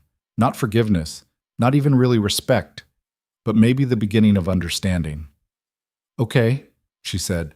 Kael nodded and turned to leave. Then he stopped. One more thing. My father wants you at tomorrow's council meeting. There's something you need to hear. What? I don't know, but he seemed worried. He left her standing by the creek, more confused than before. The council chamber was packed the next morning. Nira walked in to find not just the elders, but ranked wolves from every family, plus the head healer and the lead scout. Whatever this was about, it was big. Gareth stood at the head of the table, his expression grim. He waited until everyone was seated, until the door was closed and guarded. 3 days ago, he began without preamble, our northern scouts encountered wolves from the Shadowpine Pack on our border. A ripple of tension went through the room. The Shadowpine Pack was their nearest neighbor and historical rival. Relations were civil but cold. They were surveying our territory, Gareth continued. When questioned, they claimed they were looking for new hunting grounds, but our scouts believed they were assessing our defenses. They're planning to challenge our borders, Marcus said, his voice tight with anger. Worse. Gareth looked around the room. I received a formal message this morning from Alpha Declan Shadowpine. He's calling for a territorial negotiation. Says he's heard about our recent struggles and wants to discuss mutually beneficial arrangements. That's code for annexation, Helena said sharply. He wants to absorb us while we're weak. The room erupted in angry voices. Gareth raised his hand for silence. We are not weak. Not anymore. His eyes found Nira. Thanks to our balancer, KL has recovered, and with her help, we can restore the pack's strength before Shadowpine makes any moves. How long do we have? Someone asked. He's given us 2 weeks to respond to his proposal, and he's requested a formal meeting to discuss terms. We should refuse, Marcus growled. Tell him to go to hell. If we refuse, he'll take it as weakness and attack anyway, Helena countered. At least in negotiation we can assess his strength and buy time. The argument devolved into shouting. Nira sat quietly, processing. This changed everything. She'd leveraged her power to secure her position within Thornridge Pack, but if Shadowpine absorbed them, all those guarantees meant nothing. She'd be right back where she started, or worse, a valuable asset to be fought over and claimed. Quiet. Gareth's voice cut through the noise. We accept the meeting, but we show strength. Kale will attend as heir, fully recovered, and Nira will attend as our balancer. Every head in the room swiveled toward her. Absolutely not, Marcus protested. We can't reveal our advantage. We don't reveal anything unless necessary, but having her there sends a message. We're not weak, we're not broken, and we're not afraid. Nira stood up slowly. And if Declan decides he wants a balancer for his own pack? What then? The room went silent. Then we protect you, Kale said from his seat across the table. Whatever it takes. Forgive me if I don't find that reassuring coming from the wolf who rejected me in front of everyone. The barb hit home. Kale's face flushed, but he didn't look away. I made a mistake. I'm trying to fix it. By dragging me into a political negotiation where I could become a bargaining chip? By standing beside you instead of against you, Kale shot back. By showing the pack and Shadowpine that you're one of us. Am I? Because a few weeks ago I was Omega, trash you threw away. Enough, Gareth commanded. This isn't helping. Nira, I'm not ordering you to attend. I'm asking. The pack needs to show unity, strength, but I understand if you refuse. Nira looked around the table at the faces watching her. Some hostile, some calculating, a few genuinely concerned. She thought about Rowan's story, about Alara, who'd been used and destroyed. She thought about her own demand for autonomy, for the right to choose. And she made a choice. I'll go, on one condition. Gareth waited. Anything Declan offers for me, any attempt to negotiate my transfer or control, gets rejected immediately. Non-negotiable. I'm not a resource to be traded. Agreed. And if he tries to take me by force, this entire council backs me up. I want that in writing, signed by every ranked wolf in this room. Marcus looked like he might explode. You ask for too much. She asks for basic protection, Helena interrupted quietly. If we're bringing her into danger, she has the right to demand our loyalty. Slowly, reluctantly, heads nodded around the table. Fine, Gareth said. We'll draft the document today. You'll have your protection. Nira sat back down, her heart racing. She'd just committed to walking into a room with a foreign alpha who might see her as the key to destroying his rival. This could go very, very wrong. The week before the meeting was chaos. Nira spent her days working with the healers, teaching them what she could about her abilities while learning more herself. She practiced control, precision, trying to understand the limits of her power. She also worked on the pack's recovery, walking through the fields, touching the soil, letting her power seep into the earth. The crops responded immediately, growing stronger, healthier. Within days, the change was visible. She did the same with the livestock, with injured wolves, with anything and everything that had been suffering. And slowly, the pack transformed. But not everyone was happy about it. Mara Frost confronted her in the training grounds on the 5th day.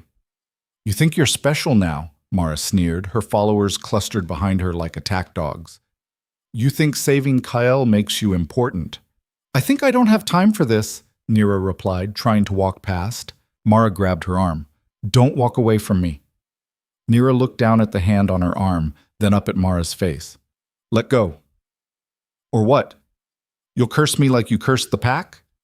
I didn't curse anyone. Liar. You caused all this, made us weak so you could play hero. Mara's grip tightened painfully. You're dangerous. A threat. And threats get eliminated. Something snapped in Naira. She'd spent weeks being careful, being controlled, being the perfect picture of harmless despite her power. She was done being careful. Naira grabbed Mara's wrist with her free hand and let the power flow. Not healing, but the opposite. Draining, taking. Mara's face went white. She tried to pull away but couldn't. Her strength fled. Her legs buckled. "You want to see dangerous?" Naira's voice was cold. "I can make you so weak you can't stand. Can drain every ounce of strength from your body until you're helpless. Is that what you want?" "Stop," Mara gasped. "Please." Naira released her. Mara collapsed to the ground, gasping. The followers backed away, their faces pale with fear. "I didn't curse the pack," Naira said quietly. "But I could. Remember that next time you decide to threaten me." She walked away, her hands shaking with adrenaline and fear at what she'd almost done. Behind her, she heard Mara sobbing. Bolt. That night, Kale came to her cabin. "I heard what happened with Mara," he said. "Did you come to lecture me?" "No, I came to make sure you're okay." Naira laughed bitterly. "You don't get to care if I'm okay. You don't get to suddenly be concerned after everything." "I know, but I am anyway." He stepped inside without invitation. "What you did today, that scared people." "Good. Maybe they'll leave me alone. Or maybe they'll see you as the threat Mara claims you are." Kale's voice was serious. "You need allies, Naira. Real ones. People who'll stand with you when things get bad." "I have Sarah." "You need more than one friend. You need the pack on your side, not afraid of you." "They should be afraid. I'm the thing keeping them alive." "Fear and respect aren't the same thing." Naira turned to face him fully. "What do you want, KL? Really?" He was quiet for a long moment. "I want to fix what I broke. The bond, the trust, everything. I want—" He stopped, struggling with words. "I want you to not look at me like I'm your enemy." "Then earn it. Words are cheap. Show me through actions that you're different from the wolf who rejected me." "I'm trying." "Try harder." The door opened suddenly. Sarah rushed in, her face panicked. "Naira, you need to come now. Something's wrong." "What?" "The southern border. Wolves are dying." They ran. The southern border was in chaos when they arrived. Wolves lay on the ground, convulsing, their skin turning gray. The same fever that had taken Kael, but faster, more aggressive. And it was spreading. "How many?" Naira demanded. 7 so far, the head healer said, her face pale. "And more falling sick every hour." Naira knelt beside the nearest victim, a young male she recognized from the kitchens. His eyes were rolled back, foam at his mouth. She placed her hand on his chest and pushed healing power into him. Nothing happened. She pushed harder, pouring more energy. His convulsions worsened. Then he went still. Dead. "No," Naira whispered. She moved to the next wolf, tried again. Same result. Her healing wasn't working. Or worse, it was making things worse. "Naira, what's happening?" Kale grabbed her shoulders.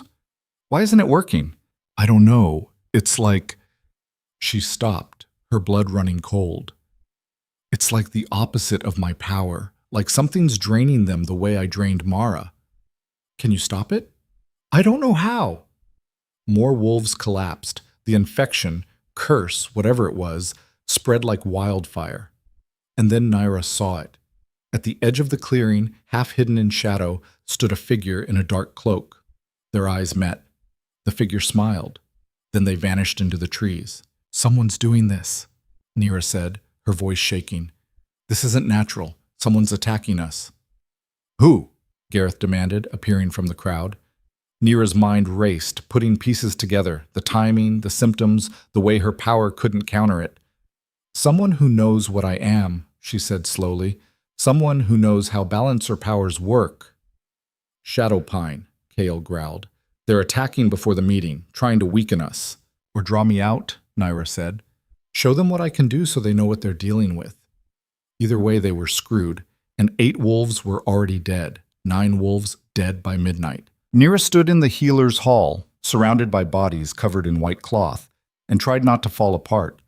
Her hands were still glowing faintly from her last failed attempt to save someone, a girl barely 16, who'd convulsed and died while Naira pumped healing energy into her that only seemed to accelerate the poison working through her veins. "This isn't your fault," Sarah said quietly from beside her, her voice thick with exhaustion. "Isn't it?" Naira's voice was hollow, scraped raw. "Someone's using my kind of power against us. Someone knows what I am, what I can do. That makes it my problem. It makes it someone else's crime. Same result, dead wolves, dying pack, and I can't stop it." Nira pressed her palms against her eyes, trying to block out the image of that girl's face as the life left her. "Every time I try to heal them, it gets worse. It's like my power feeds the curse instead of fighting it." Kale entered the hall, his boots heavy on the stone floor. His face was grim, shadowed with something darker than exhaustion.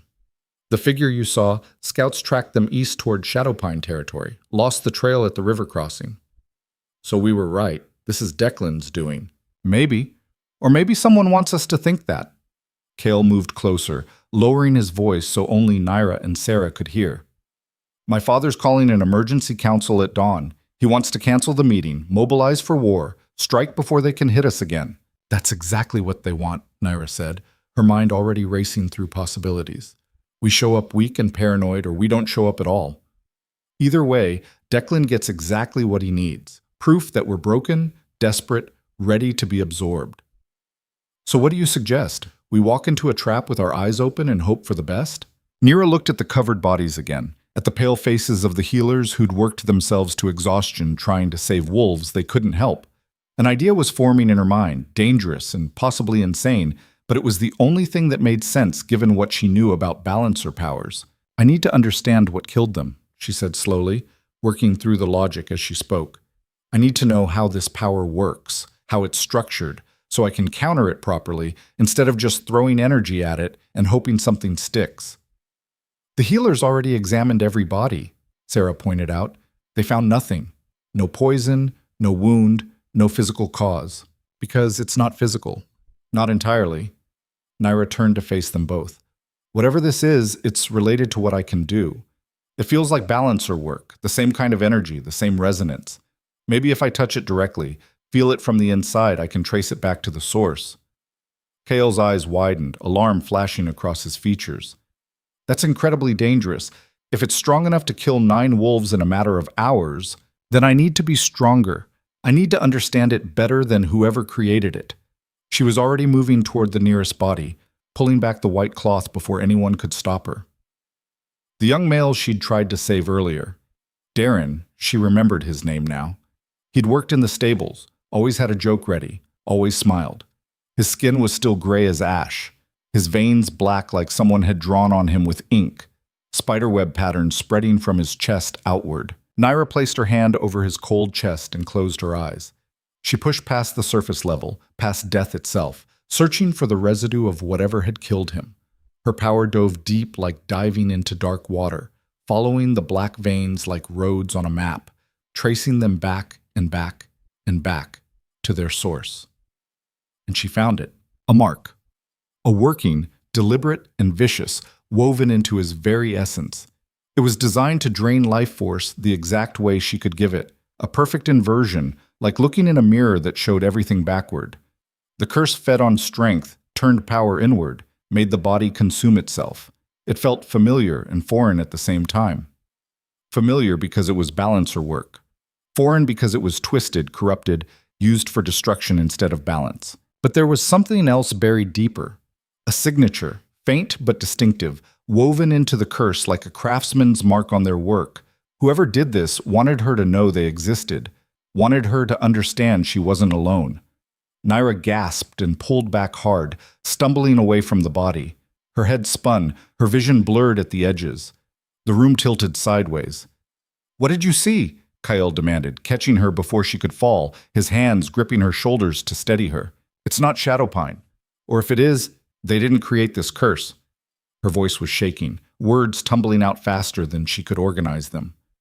"This was made by another balancer, someone who knows exactly how this kind of power works because they have it too." The words dropped into the room like stones into still water, sending ripples of shock through everyone present. Thea, the head healer, stepped forward from where she'd been tending to supplies. Her weathered face was pale. That's impossible. You're the only balancer anyone's seen in generations. The texts are clear, they're rare, appearing maybe once every few lifetimes. Then someone's been hiding, or someone's been hiding them. Nira's mind raced through possibilities, connections, implications. The signature and the curse, it's like a fingerprint, personal and unique and deliberate. They wanted me to know there's another one out there. They wanted me to feel it. Why? Sarah asked, her voice small. Why reveal themselves like this? I don't know. Challenge, maybe? Dominance. Proof that I'm not special. Nira straightened, forcing her breathing to steady. But I'm going to find out, and I'm going to stop them. So, the emergency council convened in the main chamber before sunrise, torches flickering in their brackets, casting dancing shadows across the stone walls. Gareth looked like he'd aged another decade overnight, deep lines carved into his face, shadows under his eyes that spoke of no sleep and too much worry. 9 dead, 23 more showing early symptoms as of an hour ago. If this continues at the current rate, we'll lose a quarter of our southern border wolves by week's end. We need to retaliate now, Marcus said, slamming his fist on the table hard enough to make the wood groan. His face was flushed with rage, barely contained. Send a strike force to Shadowpine tonight. Show them we won't tolerate attacks on our people. Make them bleed for what they've done. With what proof? Helena countered, her voice sharp and precise. We have suspicion and circumstantial evidence, not facts. If we attack without concrete cause, every other pack in the region will turn on us. We'll be labeled aggressors, warmongers. Then what do you suggest? We sit here with our hands folded while more of our people die in agony? Marcus's voice cracked with frustration. I can stop the curse, Nira said clearly, cutting through the argument before it could escalate further. Every eye in the chamber turned to her, some hopeful, some skeptical, all desperate. How? Gareth demanded, leaning forward in his chair. You tried healing them. It didn't work. It made things worse. But because I was approaching it wrong, fighting it directly instead of understanding how it works. Nira stood, needing to move, to think while she spoke. The curse is a mirror of my power. It drains life the same way I can give it. But every working has a structure, a pattern, a weakness. I found the signature. I understand the mechanism now. I just need time to develop a countermethod. How much time? Helena asked. I don't know. Days, maybe. But I need cooperation. She turned to face Gareth directly. The wolves who are sick, I need access to all of them. Need to study the curse's progression in different people, understand how it adapts, how it spreads. And I need someone to go to Shadowpine ahead of the scheduled meeting. Absolutely not, Marcus protested immediately. That's suicide. They'd capture or kill any scout we send before they cross the border. Not a scout. Nira's gaze shifted to Kyle, reading his expression, seeing the understanding dawn in his eyes. The heir. Going to negotiate in good faith, showing strength, not fear, demonstrating that we're not broken or desperate. And if there's another balancer there, which I suspect there is, Kyle will sense them the same way I sense the curse signature. The chamber erupted in voices, protests overlapping with questions, overlapping with arguments. Kale stood slowly, and the authority in the movement silenced the room. She's right. We need intelligence, and we need to show we're not afraid. I'll go with Marcus and a small honor guard. We'll frame it as preliminary negotiations, assessing their terms before the full meeting. Absolutely not, Gareth said, his voice dropping to the dangerous quiet that meant his temper was close to breaking. I won't risk my heir walking into enemy territory based on speculation. Then you'll have your proof for war when they attack me, Kale interrupted calmly. But I don't think they will. If Shadowpine wanted us dead, they'd have attacked directly with their full force. This curse is meant to weaken us, frighten us, make us desperate enough to accept bad terms. They want leverage, not corpses. And if you're wrong, Gareth's voice was strained, then I die, and you have every justification to annihilate them. Kael's expression was grim but determined. But I'm not wrong. We give them what they expect, Nira added, pressing the advantage while Gareth was still considering. A desperate pack sending their heir to negotiate. While Kael gathers intelligence, I work on the cure.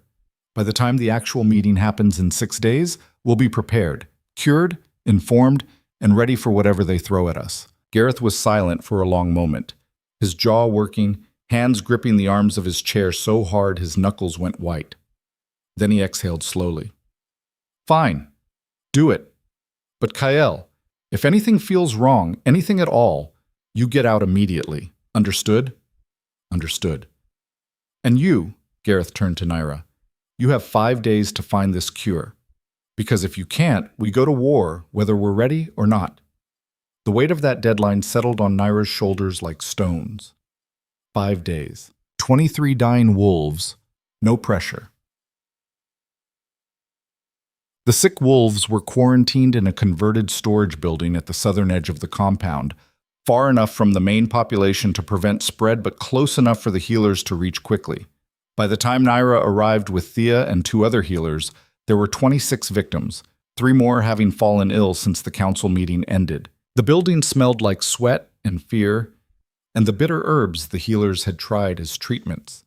Wolves lay on pallets arranged in rows, some unconscious, some moaning in pain, all of them bearing those same black veins spreading like cracks across their skin. Naira moved methodically from victim to victim, touching each one, feeling the curse work through them, learning its patterns and rhythms.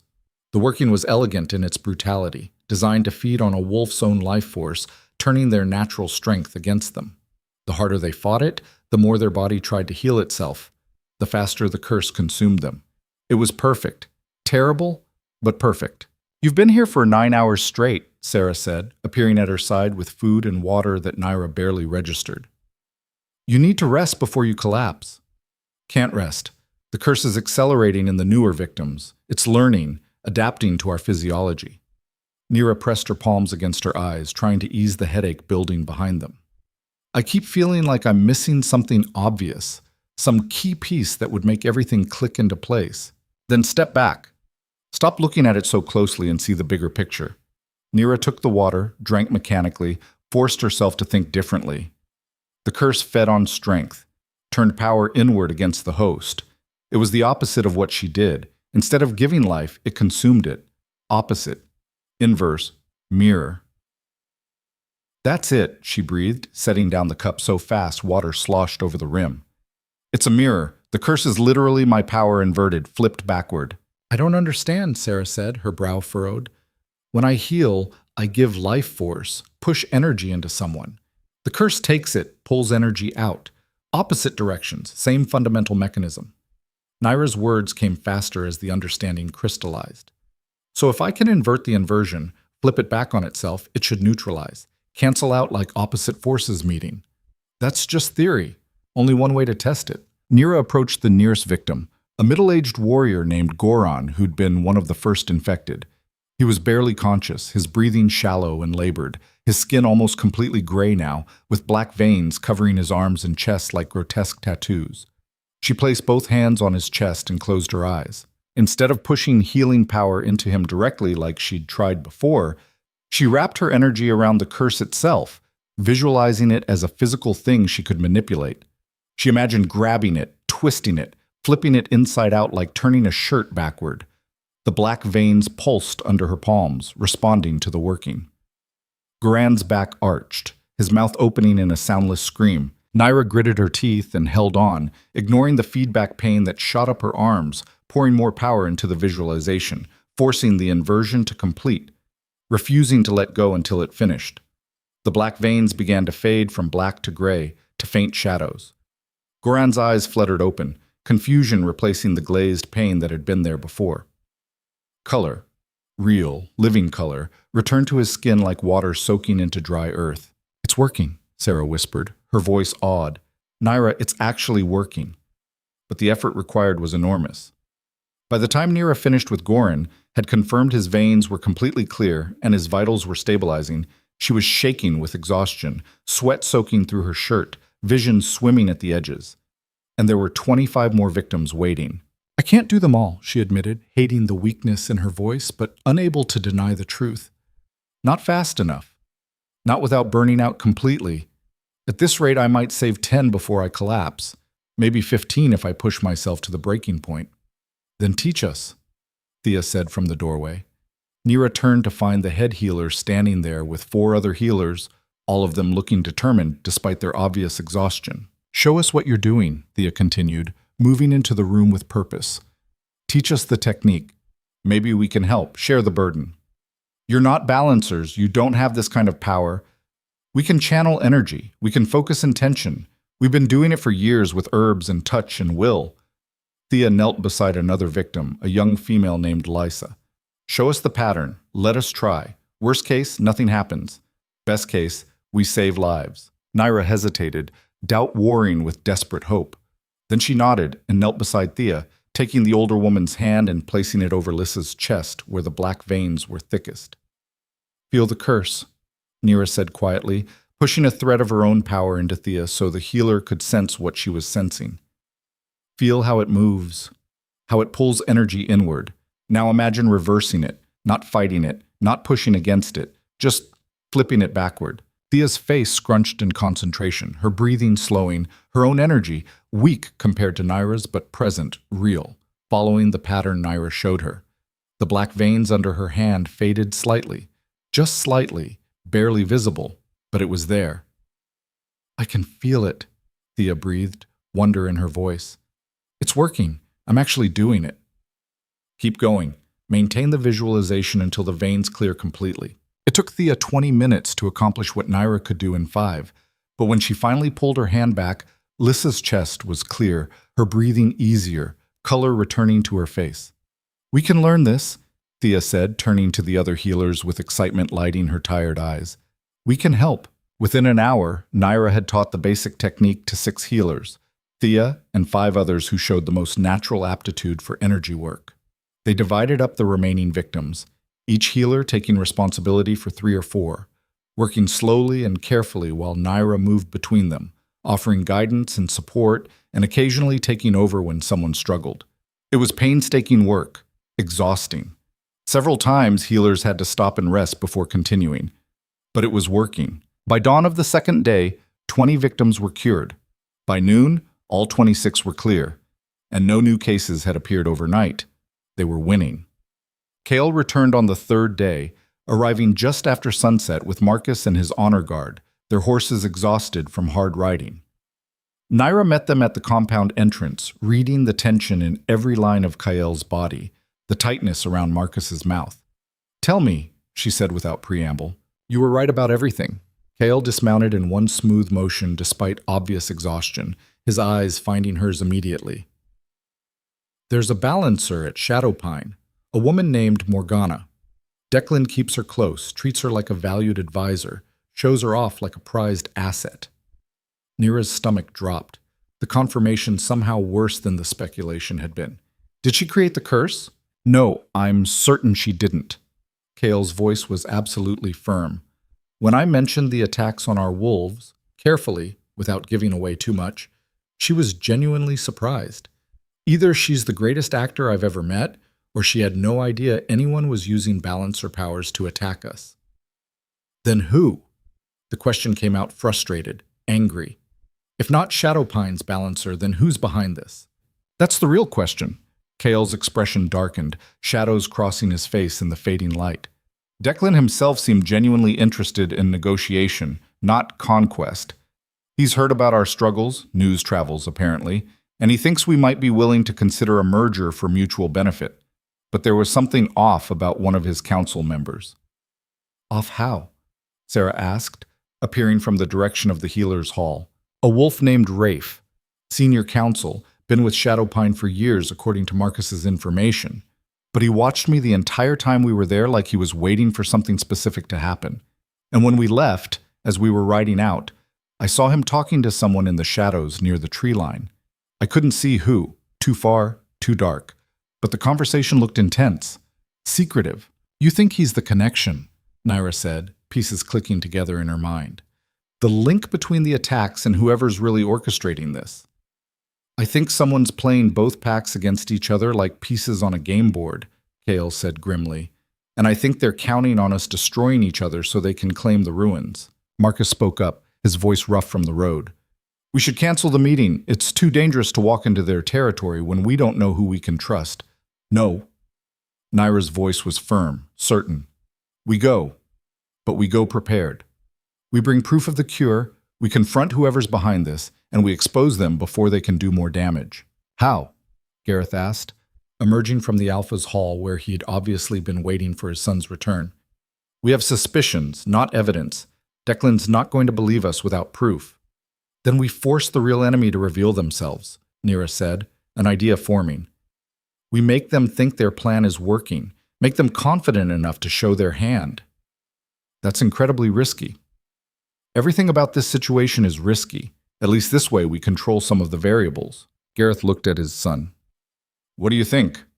Cale met Nira's eyes for a long moment, something passing between them that felt like trust being rebuilt one small piece at a time.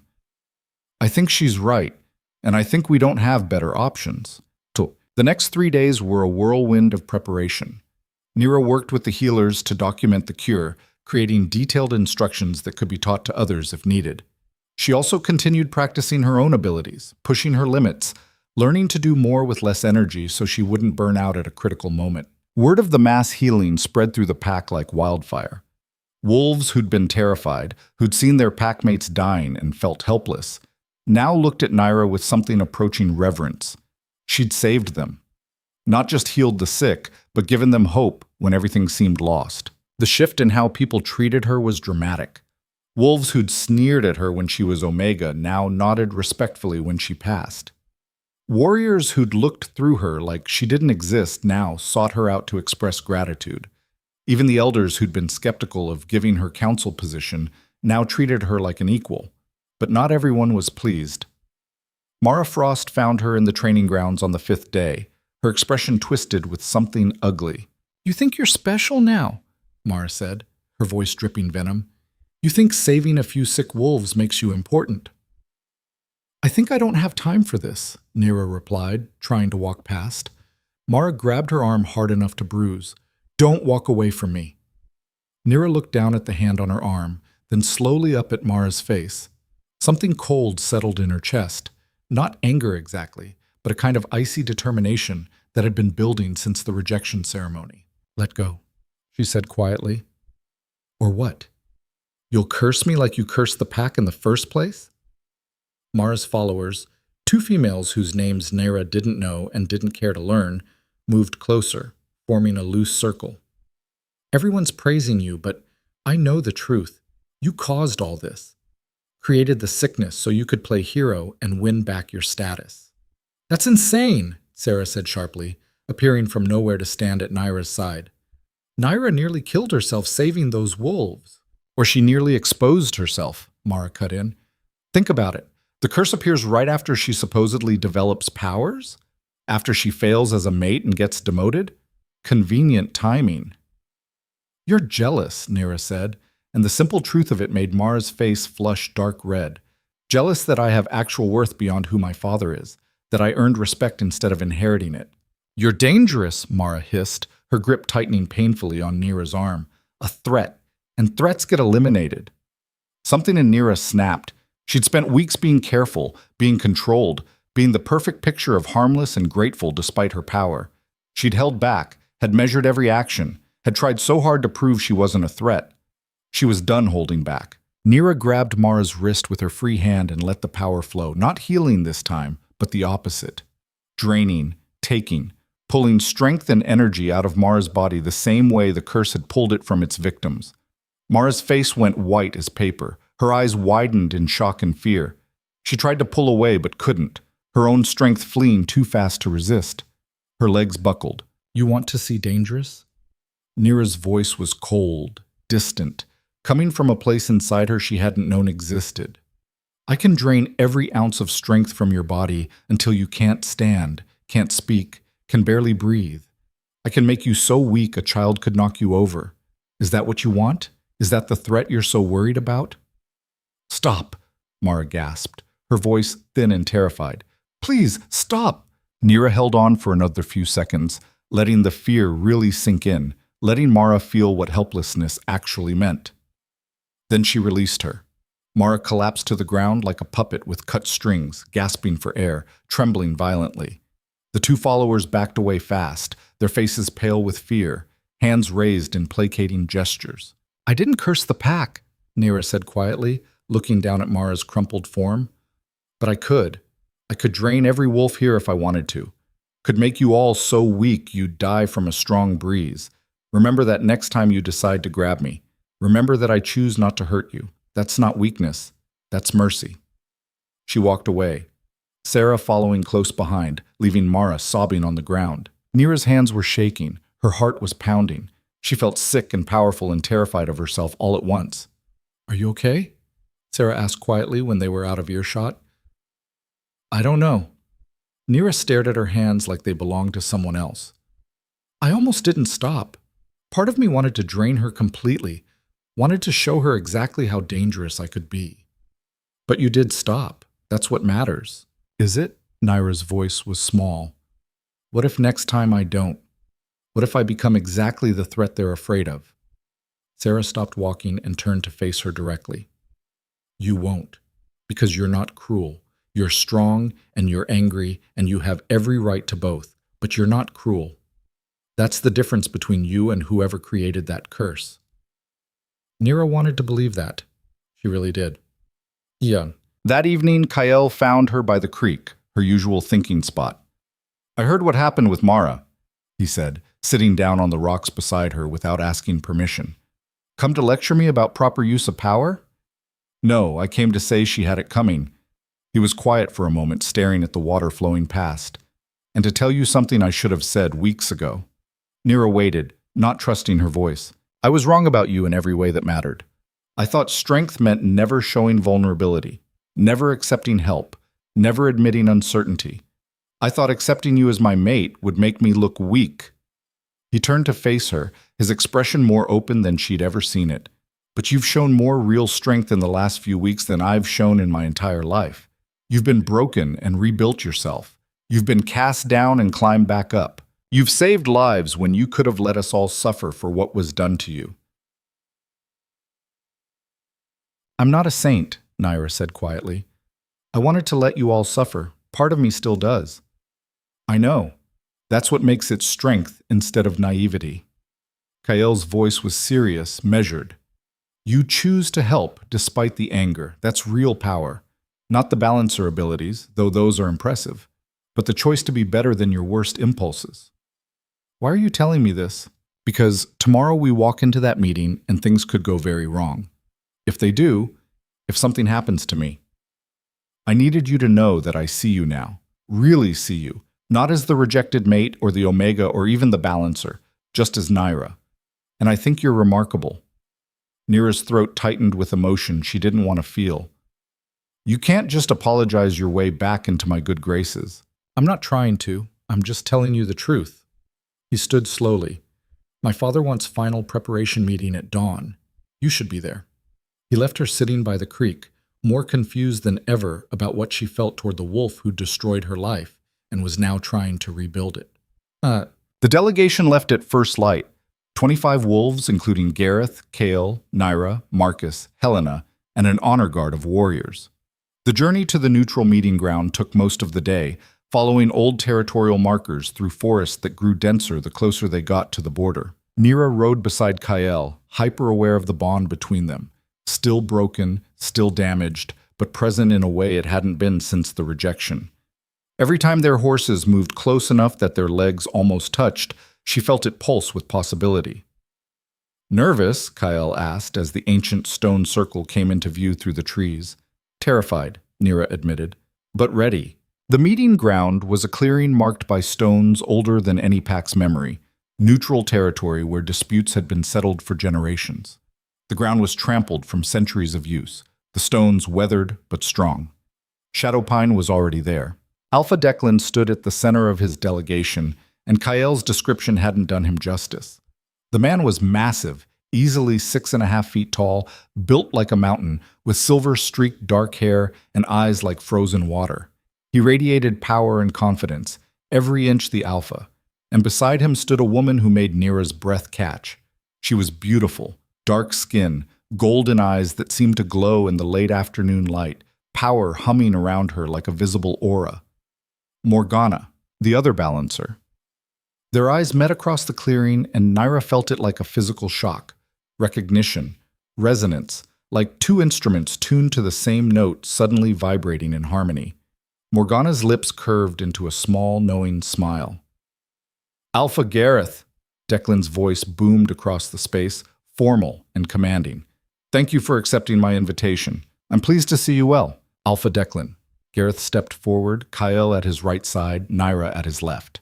You propose discussion of mutually beneficial arrangements. We're here to listen. Excellent. Shall we begin?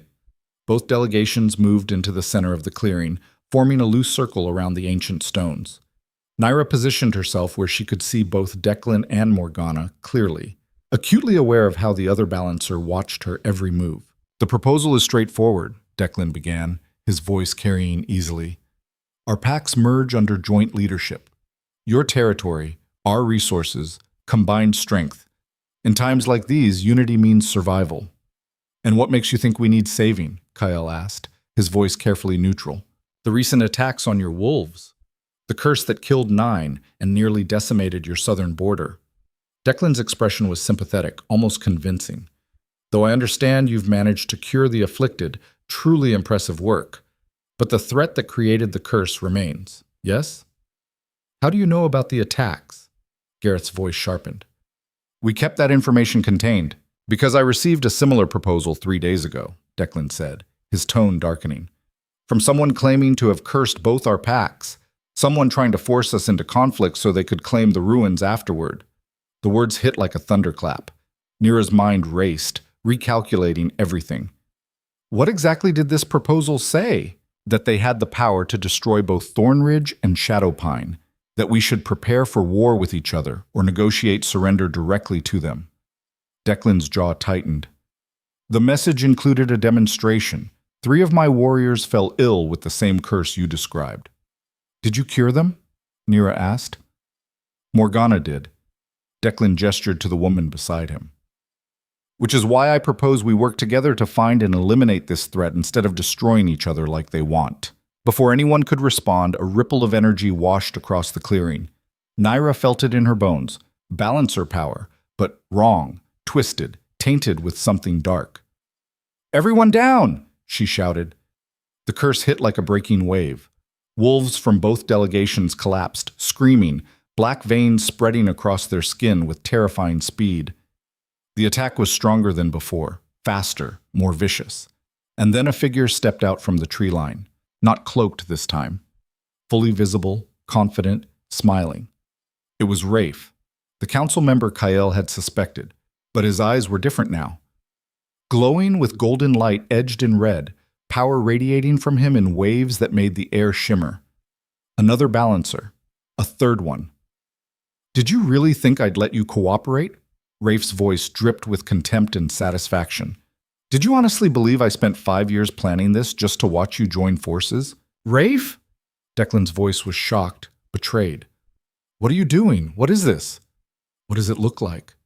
I'm claiming what should have been mine from the beginning. Rafe's power flared brighter, more wolves collapsing as the curse spread. You're weak, Declan. Weak like Gareth, like all alphas who think power should be shared or negotiated, who think cooperation makes you strong. He laughed, the sound harsh and mocking.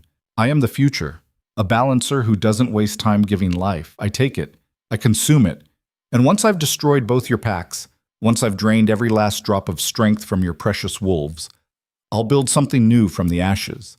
A pack where power isn't shared, where the strong rule absolutely, where balancers like me aren't hidden or controlled, but worshipped as we deserve. Warriors from both packs tried to advance, but Rafe's power lashed out, dropping them before they could get close. You've cursed them already, Nira realized, horror washing over her. You wove it into them before we even arrived. Of course I did. The curse is in half your delegations right now, waiting for my command. Rafe's smile widened. One thought from me and they all die screaming, so I suggest you don't try anything foolish. Nira felt it now, the threads of his power woven through nearly 36 wolves from both sides, ready to activate, ready to kill. This was the trap. This was always the trap. Let them go, she said, stepping forward despite Kyle trying to hold her back. Ah, the hero balancer from Thornridge. Naira Vale, the rejected mate who saved her pack. Rafe's golden red eyes fixed on her with interest. I've been curious about you, the one who learned to invert my curse. Clever work, truly. Not many balancers would figure that out. Let them go, she repeated. This is between you and me. Is it? How noble. How predictable. His expression turned mocking. Tell me, do you actually think you can stop me? I stopped your curse before. Because I let you learn from it. I wanted you to understand what real balancer power could accomplish. But you're still limited by compassion, by morality, by weakness. He raised both hands, power building around them like gathering storm clouds. Let me show you what happens when a balancer embraces their true nature. The threads activated all at once. Wolves from both delegations collapsed, screaming as the curse tore through them with vicious speed. Nira didn't think, didn't hesitate, didn't calculate odds or plan strategy. She just reacted. Her power exploded outward in a wave of golden light that flooded the entire clearing. She grabbed every single thread Rafe had woven and inverted them all simultaneously, flipping his curse back on itself with more force than she'd ever channeled before. The wolves stopped screaming. The black veins faded from their skin like smoke dispersing. Every single one of them. Rafe's eyes widened in shock. Impossible! That many at once! You should have burned out! You underestimated me, Nira said, her power still blazing around her like a physical aura. I'm not limited by compassion. I'm strengthened by it. Every life I save makes me stronger. Every connection I forge gives me more power. Morgana stepped forward, her own golden power flaring to life around her. And she's not fighting alone. Their powers reached for each other instinctively, interweaving, supporting, amplifying. Two balancers who chose to give rather than take, working in perfect harmony. Together, their combined strength slammed into Rafe like a tidal wave. He staggered, his dark red power flickering, cracking under the assault. 2 against 1 isn't fair, he snarled, trying to gather his strength for a counter. Neither was attacking innocent wolves.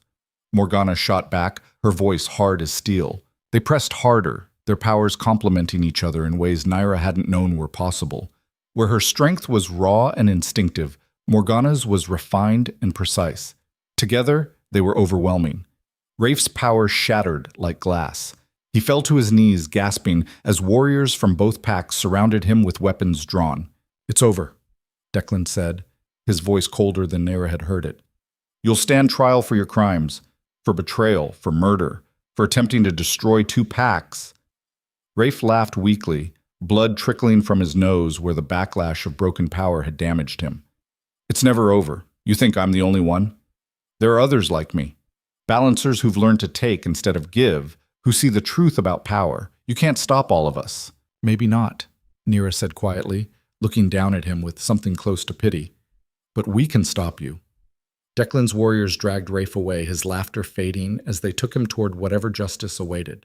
The clearing fell silent except for the sound of wolves checking on each other, healers moving among the cured, low voices confirming everyone had survived.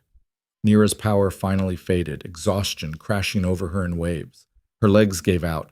Kale caught her before she could fall, his arms solid and warm. Easy. You did it. You saved everyone. We did it, Nira corrected weakly, looking at Morgana across the space. The other balancer smiled, genuine warmth in her golden eyes, and Nira felt a connection forming, not romantic, not familial, but something equally important. Recognition between 2 people who understood a burden no one else could share. Declan and Gareth exchanged long looks, years of rivalry and suspicion being reevaluated in light of what they'd just witnessed. Perhaps not a merger, Declan said slowly, thoughtfully. But cooperation seems wise. Mutual defense. Shared intelligence about threats like Rafe. Agreed, Gareth said, and the single word carried weight. And shared knowledge about balancers. About how their powers work, how to protect them, how to support them properly. The 2 alphas clasped hands, sealing an alliance that would have been impossible an hour ago. Nira watched from Kael's arms and felt something fundamental shift in her understanding of her place in the world. She wasn't just the balancer of Thornridge Pack anymore. She was a symbol. Living proof that power could be used for protection instead of domination. That strength could be chosen freely instead of seized violently. And for the first time since Kael had rejected her in that stone circle weeks ago, she felt truly powerful. Not because someone had given her authority or status or recognition, but because she'd claimed it herself on her own terms.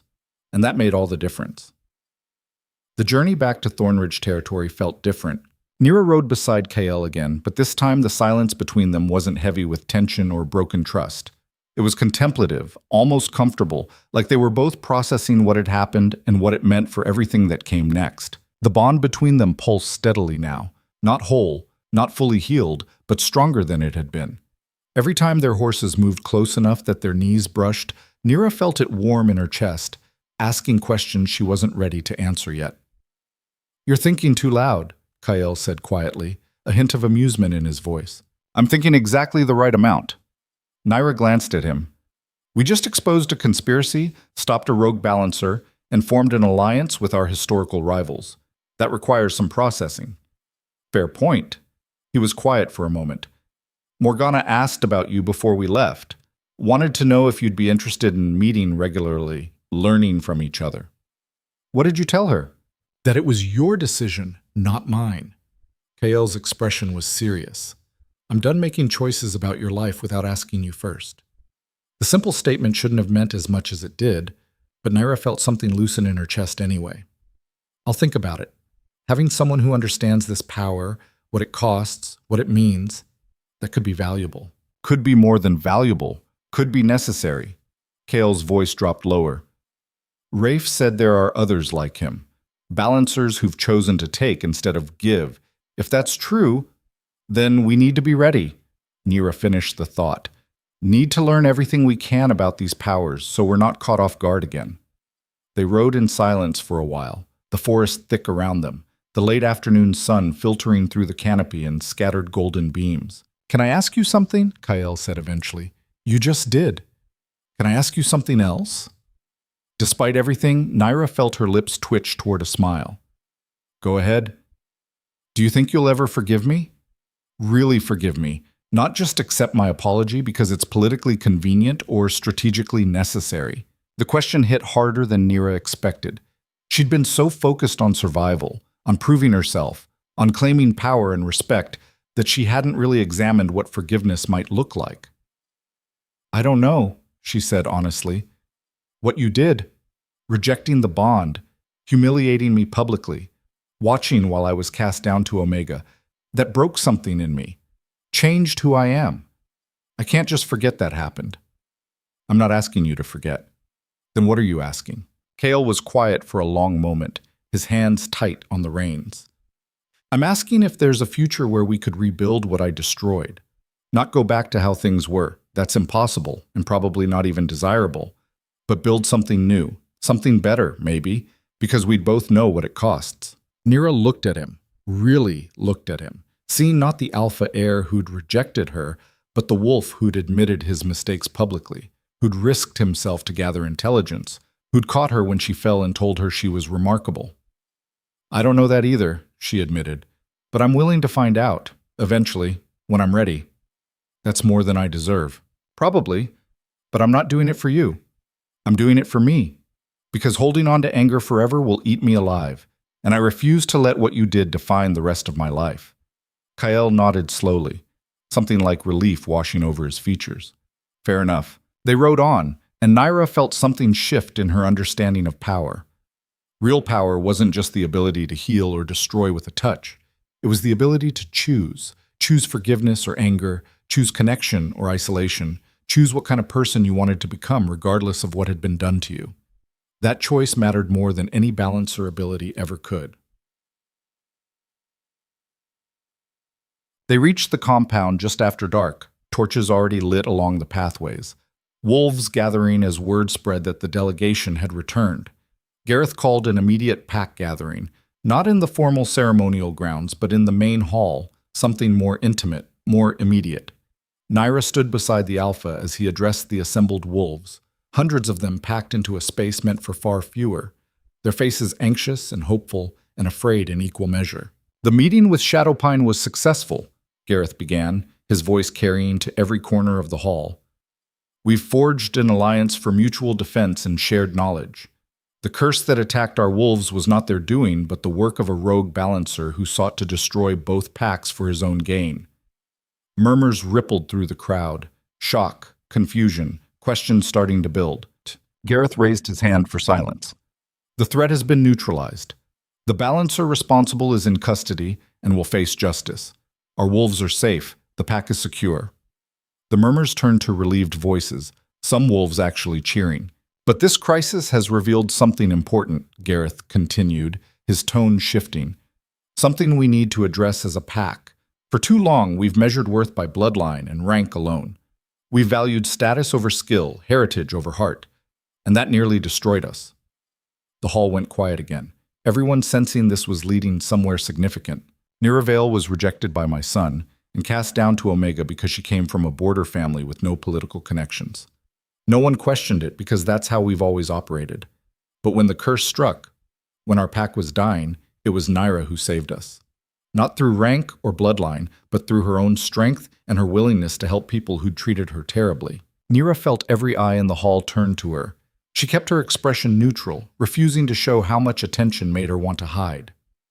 I was wrong to allow the rejection, Gareth said bluntly. Wrong to cast her down without question. Wrong to let tradition override basic fairness. And I owe her, and all of you, an apology for that failure of leadership. Shocked silence. Alphas didn't apologize, not publicly, not like this. Going forward, things will change in this pack, Gareth continued. Rank will still matter, but it won't be everything. We'll value contribution over bloodline. We'll question traditions that serve no purpose beyond maintaining old hierarchies. And we'll treat every wolf with the basic dignity they deserve, regardless of where they came from or who their parents were. He turned to Naira directly. Naira Vale, you've already been granted council position and ranked status, but I'm offering you something more. A permanent position as pack balancer, with authority equal to the beta in all matters concerning the pack's well-being and health. You'll answer to no one but the alpha, and even then, your judgment in your area of expertise will be final. Nira's breath caught. That was more than she'd demanded, more than she'd imagined. She started, then stopped, unsure what to say. You don't have to answer now, Gareth said, his voice gentler. Think about it. Talk to Morgana and Declan about how Shadowpine structures their balancer's role. Make an informed decision. I accept, Nira said clearly, before she could second-guess herself, on the condition that we formalize protections for all wolves in the pack. Not just me. Clear guidelines about when rank can be stripped, what rights every wolf has regardless of status, appeals processes for unfair treatment. Gareth's lips curved into something that might have been a smile. Negotiating already. I'd expect nothing less. Agreed. We'll work with the council to draft those protections. The hall erupted in voices, some approving, some clearly skeptical, all engaged and arguing and alive in a way Naira had never seen the pack before. Change was happening. Real, fundamental change. And she was at the center of it. The next week was chaos in the best possible way. Naira worked with Helena and 2 other elders to draft the new pack protections, arguing over every word, every clause, making sure the language was clear enough that no one could exploit loopholes. She also began formal training sessions with Morgana, meeting at the border between territories twice a week. The other balancer taught her techniques for control and precision that Naira had never imagined, while Naira showed Morgana her instinctive healing methods that Morgana admitted were more powerful than anything she'd developed. They became friends in their own way. Not the easy friendship Naira had with Sarah, but something deeper and more complicated. A bond between 2 people who understood a burden no one else could share. Does it ever scare you? Naira asked during one session, watching Morgana demonstrate how to layer multiple healings for complex injuries. Having this much power, every single day, Morgana admitted. I could kill everyone in Shadowpine Pack if I wanted to. Could drain Declan dry in seconds. The fact that I don't isn't because I can't, it's because I choose not to. And that choice is what makes us different from Rafe and wolves like him. They think power means taking whatever you want. We know power means choosing not to, even when you could. Morgana's golden eyes were serious. Never forget that choice, Naira. The day you stop questioning yourself is the day you become dangerous. The words settled into Naira's bones like a mantra. Power without choice was tyranny. Choice without power was helplessness. She needed both, balanced carefully, always aware of the line between protection and control. The formal ceremony happened 3 weeks after the Shadowpine meeting. The entire pack gathered in the ceremonial grounds, the same stone circle where Naira had been rejected, where her life had been destroyed and rebuilt.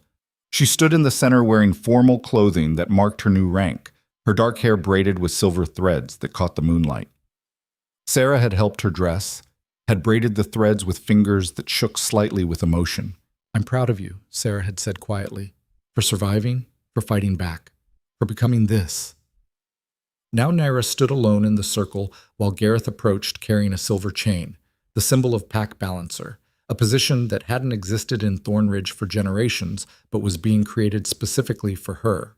"Naira Vale," Gareth's voice carried across the silent crowd, "you have proven yourself through trial and sacrifice. You have saved this pack when we didn't deserve saving. You have shown us what real strength looks like, not dominance, but service, not taking, but giving. Do you accept the responsibility of pack balancer?" "I do," Naira said clearly. Gareth placed the chain around her neck. The silver was cool against her skin, heavier than she'd expected, settling into place like it had always belonged there. "Then I name you pack balancer of Thornridge, with all the rights and responsibilities that come with it. You speak with my authority in all matters of healing and pack well-being. Your judgment is law in your domain." The crowd erupted in voices, mostly approval now, though Naira could still see some skeptical faces in the back, some wolves who'd never accept that someone from the border could hold such power. She didn't care. She wasn't doing this for their approval. Gareth stepped back, and Kyle approached from the other side of the circle. This hadn't been planned, wasn't part of the official ceremony. "I have something to say," Kyle announced, his voice carrying to every listening ear. The crowd went silent again, curiosity overriding everything else. Kyle stopped in front of Naira, close enough that she could see the genuine nervousness in his eyes, despite his calm exterior. 3 months ago, I stood in this circle and made the worst decision of my life. I rejected a fated bond out of pride and fear and stupidity. I broke something sacred and hurt someone who deserved better. His words were steady, clear, meant for everyone to hear, but aimed directly at Naira. I apologized publicly as requested, but that apology was just words. I want to offer something more substantial. He pulled something from his pocket. A small carved wooden wolf, detailed and beautiful, the kind of craftsmanship that took weeks of careful work. I made this, he said, holding it out to her. Spent every night for the last month carving it. It's not much. It doesn't fix anything. But it's the only thing I know how to make with my own hands, and I wanted you to have something from me that required actual effort and thought and care. Naira took the carving, turning it over in her hands. It was exquisite, every detail precise, from the individual strands of fur to the expression of quiet strength in the wolf's carved face. "It's you," Kyle said quietly. "The wolf I should have seen from the beginning, strong and independent and worth more than all the bloodlines in this territory combined." Something in Naira's chest cracked open. Not forgiveness, that would take more time, more proof, more rebuilding of trust, but possibility. The possibility that maybe, eventually, they could find their way to something real. "Thank you," she said, her voice thick with emotion she couldn't quite hide. "I'll treasure it." The bond between them flared bright and warm, still incomplete, but healing faster now, finding its way back to what it should have been. The pack watched, and Naira saw understanding dawn on some faces. This wasn't just about rank or power. This was about a rejected mate and an heir learning to rebuild what had been broken. This was about second chances and growth, and choosing to be better than your worst moments. Later that night, after the ceremony ended and the celebrations began, Naira slipped away to her old spot by the creek. She wasn't Omega anymore, didn't live in those terrible quarters, but this place had become hers through weeks of isolation and thinking and rebuilding herself piece by piece. She sat on the familiar rocks and looked at the carved wolf in her hands, running her fingers over the smooth wood. "Mind if I join you?" Naira looked up to find Sarah approaching, carrying 2 cups of something that smelled like the pack's celebration wine. "Since when do you drink?" Naira asked as Sarah sat down beside her. Since my best friend became the second most powerful wolf in the pack and I decided that deserved celebration. Sarah handed her one of the cups. To Naira Vale, who survived rejection, humiliation, and attempted murder and somehow came out stronger. That's a terrible toast. It's an honest toast. Sarah clinked their cups together. To honesty and survival and never letting bastards grind you down. Naira laughed, really laughed, for the first time in months. Now that's a toast I can drink to. They sat in comfortable silence for a while, sipping wine and listening to the creek flow past in the darkness. Can I ask you something? Sarah said eventually. Everyone seems to be asking me things tonight. Are you happy? The question caught Naira off guard. She'd been so focused on survival, on proving herself, on claiming power and respect, that she hadn't really examined whether any of it made her happy. I don't know, she said honestly. I'm not miserable anymore, which is an improvement. I'm not scared all the time. I have power and respect and a position that means something. But happy? She considered it. I think I'm getting there, still processing too much to be fully happy yet. That's fair. Sarah was quiet for a moment. For what it's worth, I think you deserve to be happy. After everything you've been through, you've earned some actual peace and joy. Maybe.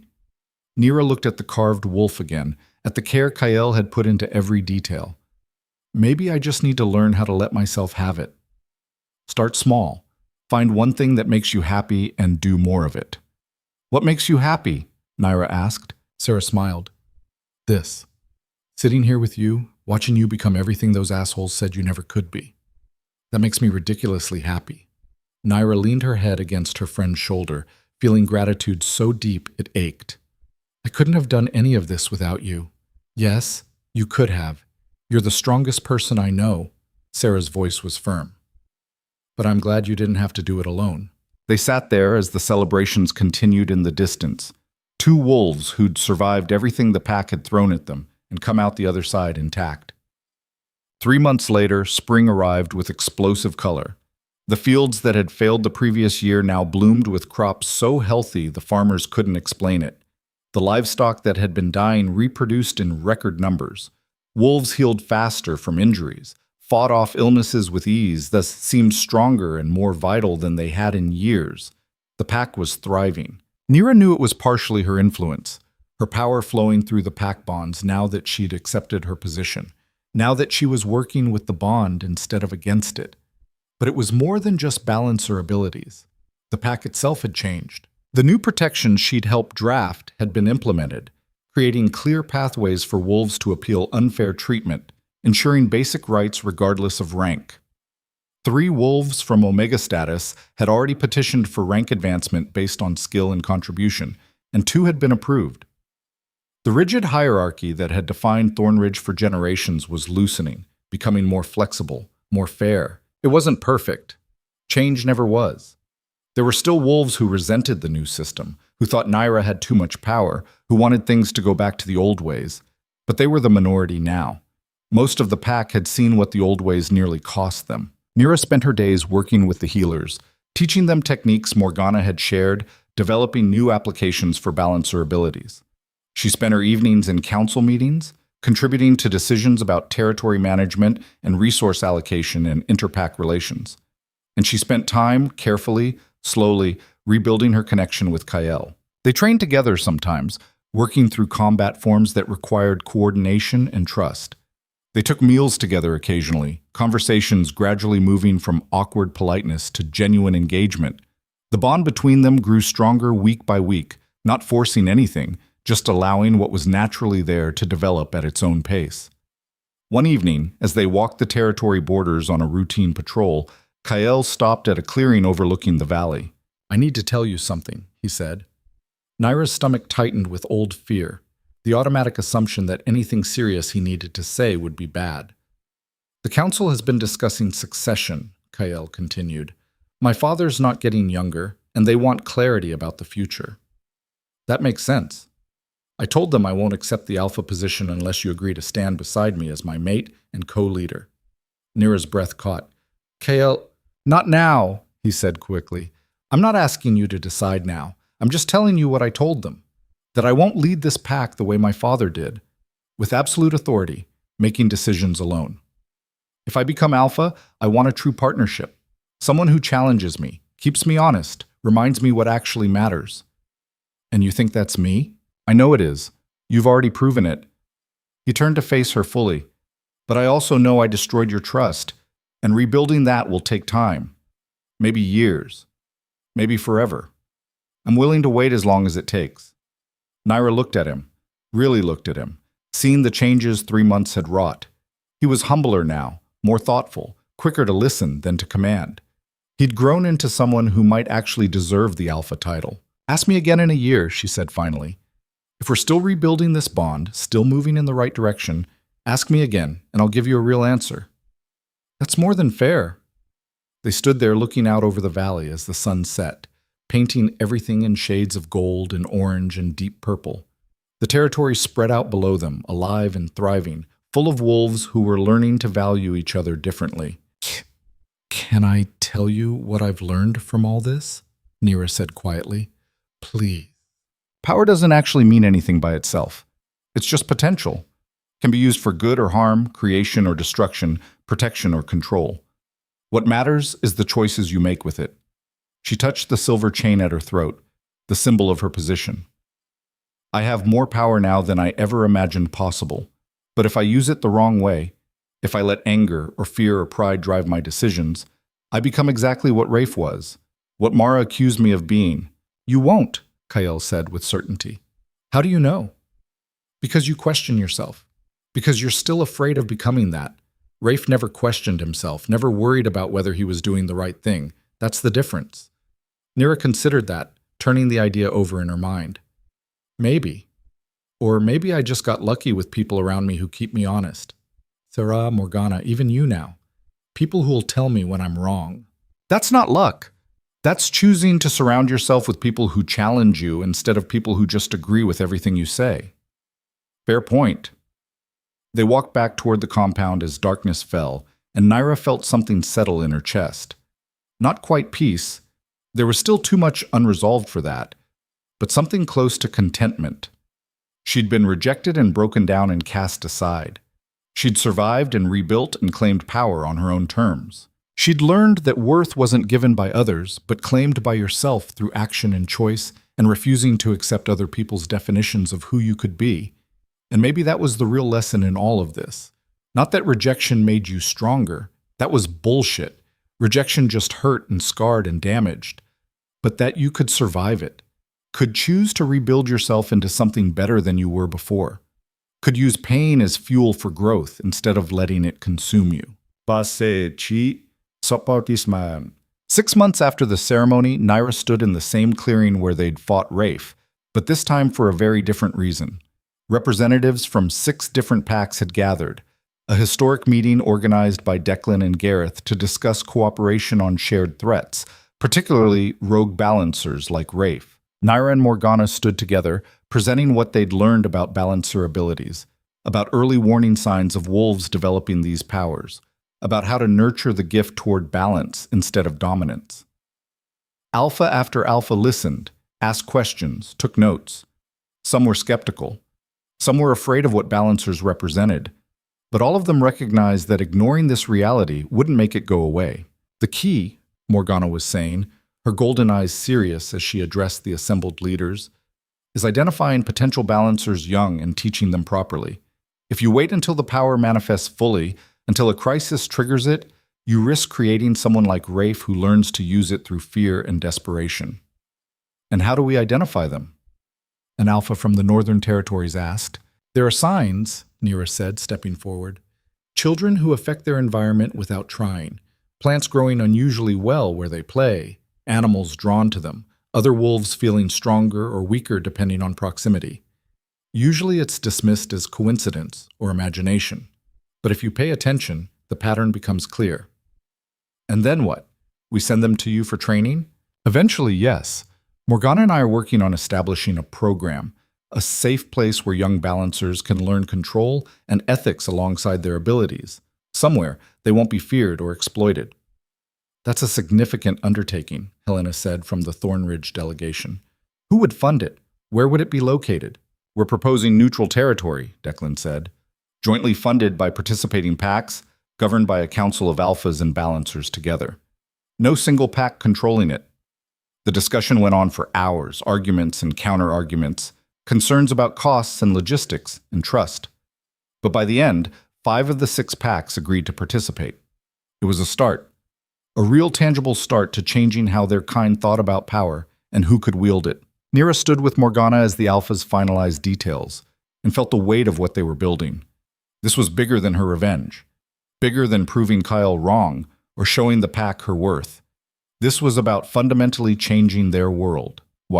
That night, back in Thornridge territory, Nira found herself once again at the creek. The carved wolf Kyle had given her sat on a small shelf in her quarters now. She'd been given proper rooms befitting her rank, spacious and comfortable, and nothing like the Omega cabin. But she'd brought it here tonight, turning it over in her hands while she thought. A year ago, she'd been rejected in front of the entire pack, cast down to Omega, broken and humiliated and certain her life was over. Now she was pack balancer, helping to establish a training program that could affect every pack in the region, rebuilding a bond with the wolf who'd rejected her, creating fundamental change in how her pack operated. It felt impossible, surreal, like she was living someone else's life. "You do this a lot," Kale's voice came from behind her. "Disappear to creeks and think." Nira didn't turn around. "It's where I do my best processing." He sat down beside her without asking permission, something he never would have done 6 months ago without checking first. The fact that he felt comfortable doing it now said something about how far they'd come. "I've been thinking about what you said," Kyle began, "about asking again in a year. It's only been 6 months. I know, I'm not asking yet. I'm just—" He paused, searching for words. "I'm realizing that I want the answer to be yes. Not because the bond demands it, or because it makes political sense, or because the pack expects it, but because I genuinely can't imagine leading without you. Can't imagine my life without you in it." Nira's throat tightened with emotion she'd gotten better at recognizing, but still didn't know how to express. "I'm not the same person you rejected," she said quietly. "That girl is gone. She died in that Omega cabin, and what grew back is different, harder, less willing to compromise or accept things just because that's how they've always been. I know, and I love that about you now." The word love hung in the air between them, heavy and significant. "Don't," Nira said. "Don't say that yet. We're not there yet." "Fair enough." Hale was quiet for a moment. "But we're somewhere. And I'll take somewhere over nowhere." "Somewhere is good," Nira admitted. "Somewhere is progress." They sat in silence, the bond between them warm and growing, still incomplete but strong enough now that Nira could feel his emotions bleeding through sometimes. Genuine affection and respect, and something that might become love given enough time. "Can I ask you something?" Kyle said eventually. "You ask me a lot of things." "One more. Are you happy now?" It was the same question Sarah had asked 6 months ago, but Nira's answer was different now. "Yes," she said, surprising herself with how true it felt. "Not perfectly happy. I still have nightmares about the rejection sometimes, still get angry when I remember how it felt. But overall, yes, I'm building something that matters. I'm surrounded by people who respect me. I'm powerful in ways I never imagined, and learning how to use that power responsibly. So yes, I'm happy." "Good. You deserve to be." Nira looked at him, at the genuine warmth in his expression, and felt the last piece of bitterness dissolve. She wasn't going to forget what he'd done, wasn't going to pretend the rejection hadn't happened or hadn't scarred her, but she was going to stop letting it define her.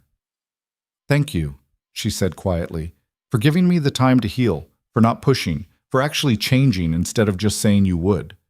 Thank you for giving me the chance. I didn't deserve it." "No, you didn't." Nira's lips curved into a small smile. "But I'm choosing to give it anyway, because holding on to anger forever would make me bitter, and I refuse to let what you did turn me into something ugly." They sat there as the moon rose, 2 wolves who'd been broken and were slowly healing, finding their way to something that might eventually be beautiful. Not because it was easy, not because it was expected, but because they were both choosing it, day after day, decision after decision, and that choice mattered more than any bond ever could. 1 year after the rejection, the pack gathered again in the ceremonial grounds. Not for another rejection or healing ceremony, but for something entirely new. Naira stood in the center of the circle wearing the silver chain that marked her as pack balancer, her dark hair braided with threads that caught the moonlight, her expression calm and confident. Beside her stood Kael, equally formal, equally composed, and around them stood representatives from 12 different packs, the largest gathering in living memory. They'd come to witness the signing of the Balancer Accord, a historic agreement that would protect balancers across all participating territories, establish the training program Naira and Morgana had proposed, and create a council of alphas and balancers to handle interpack cooperation.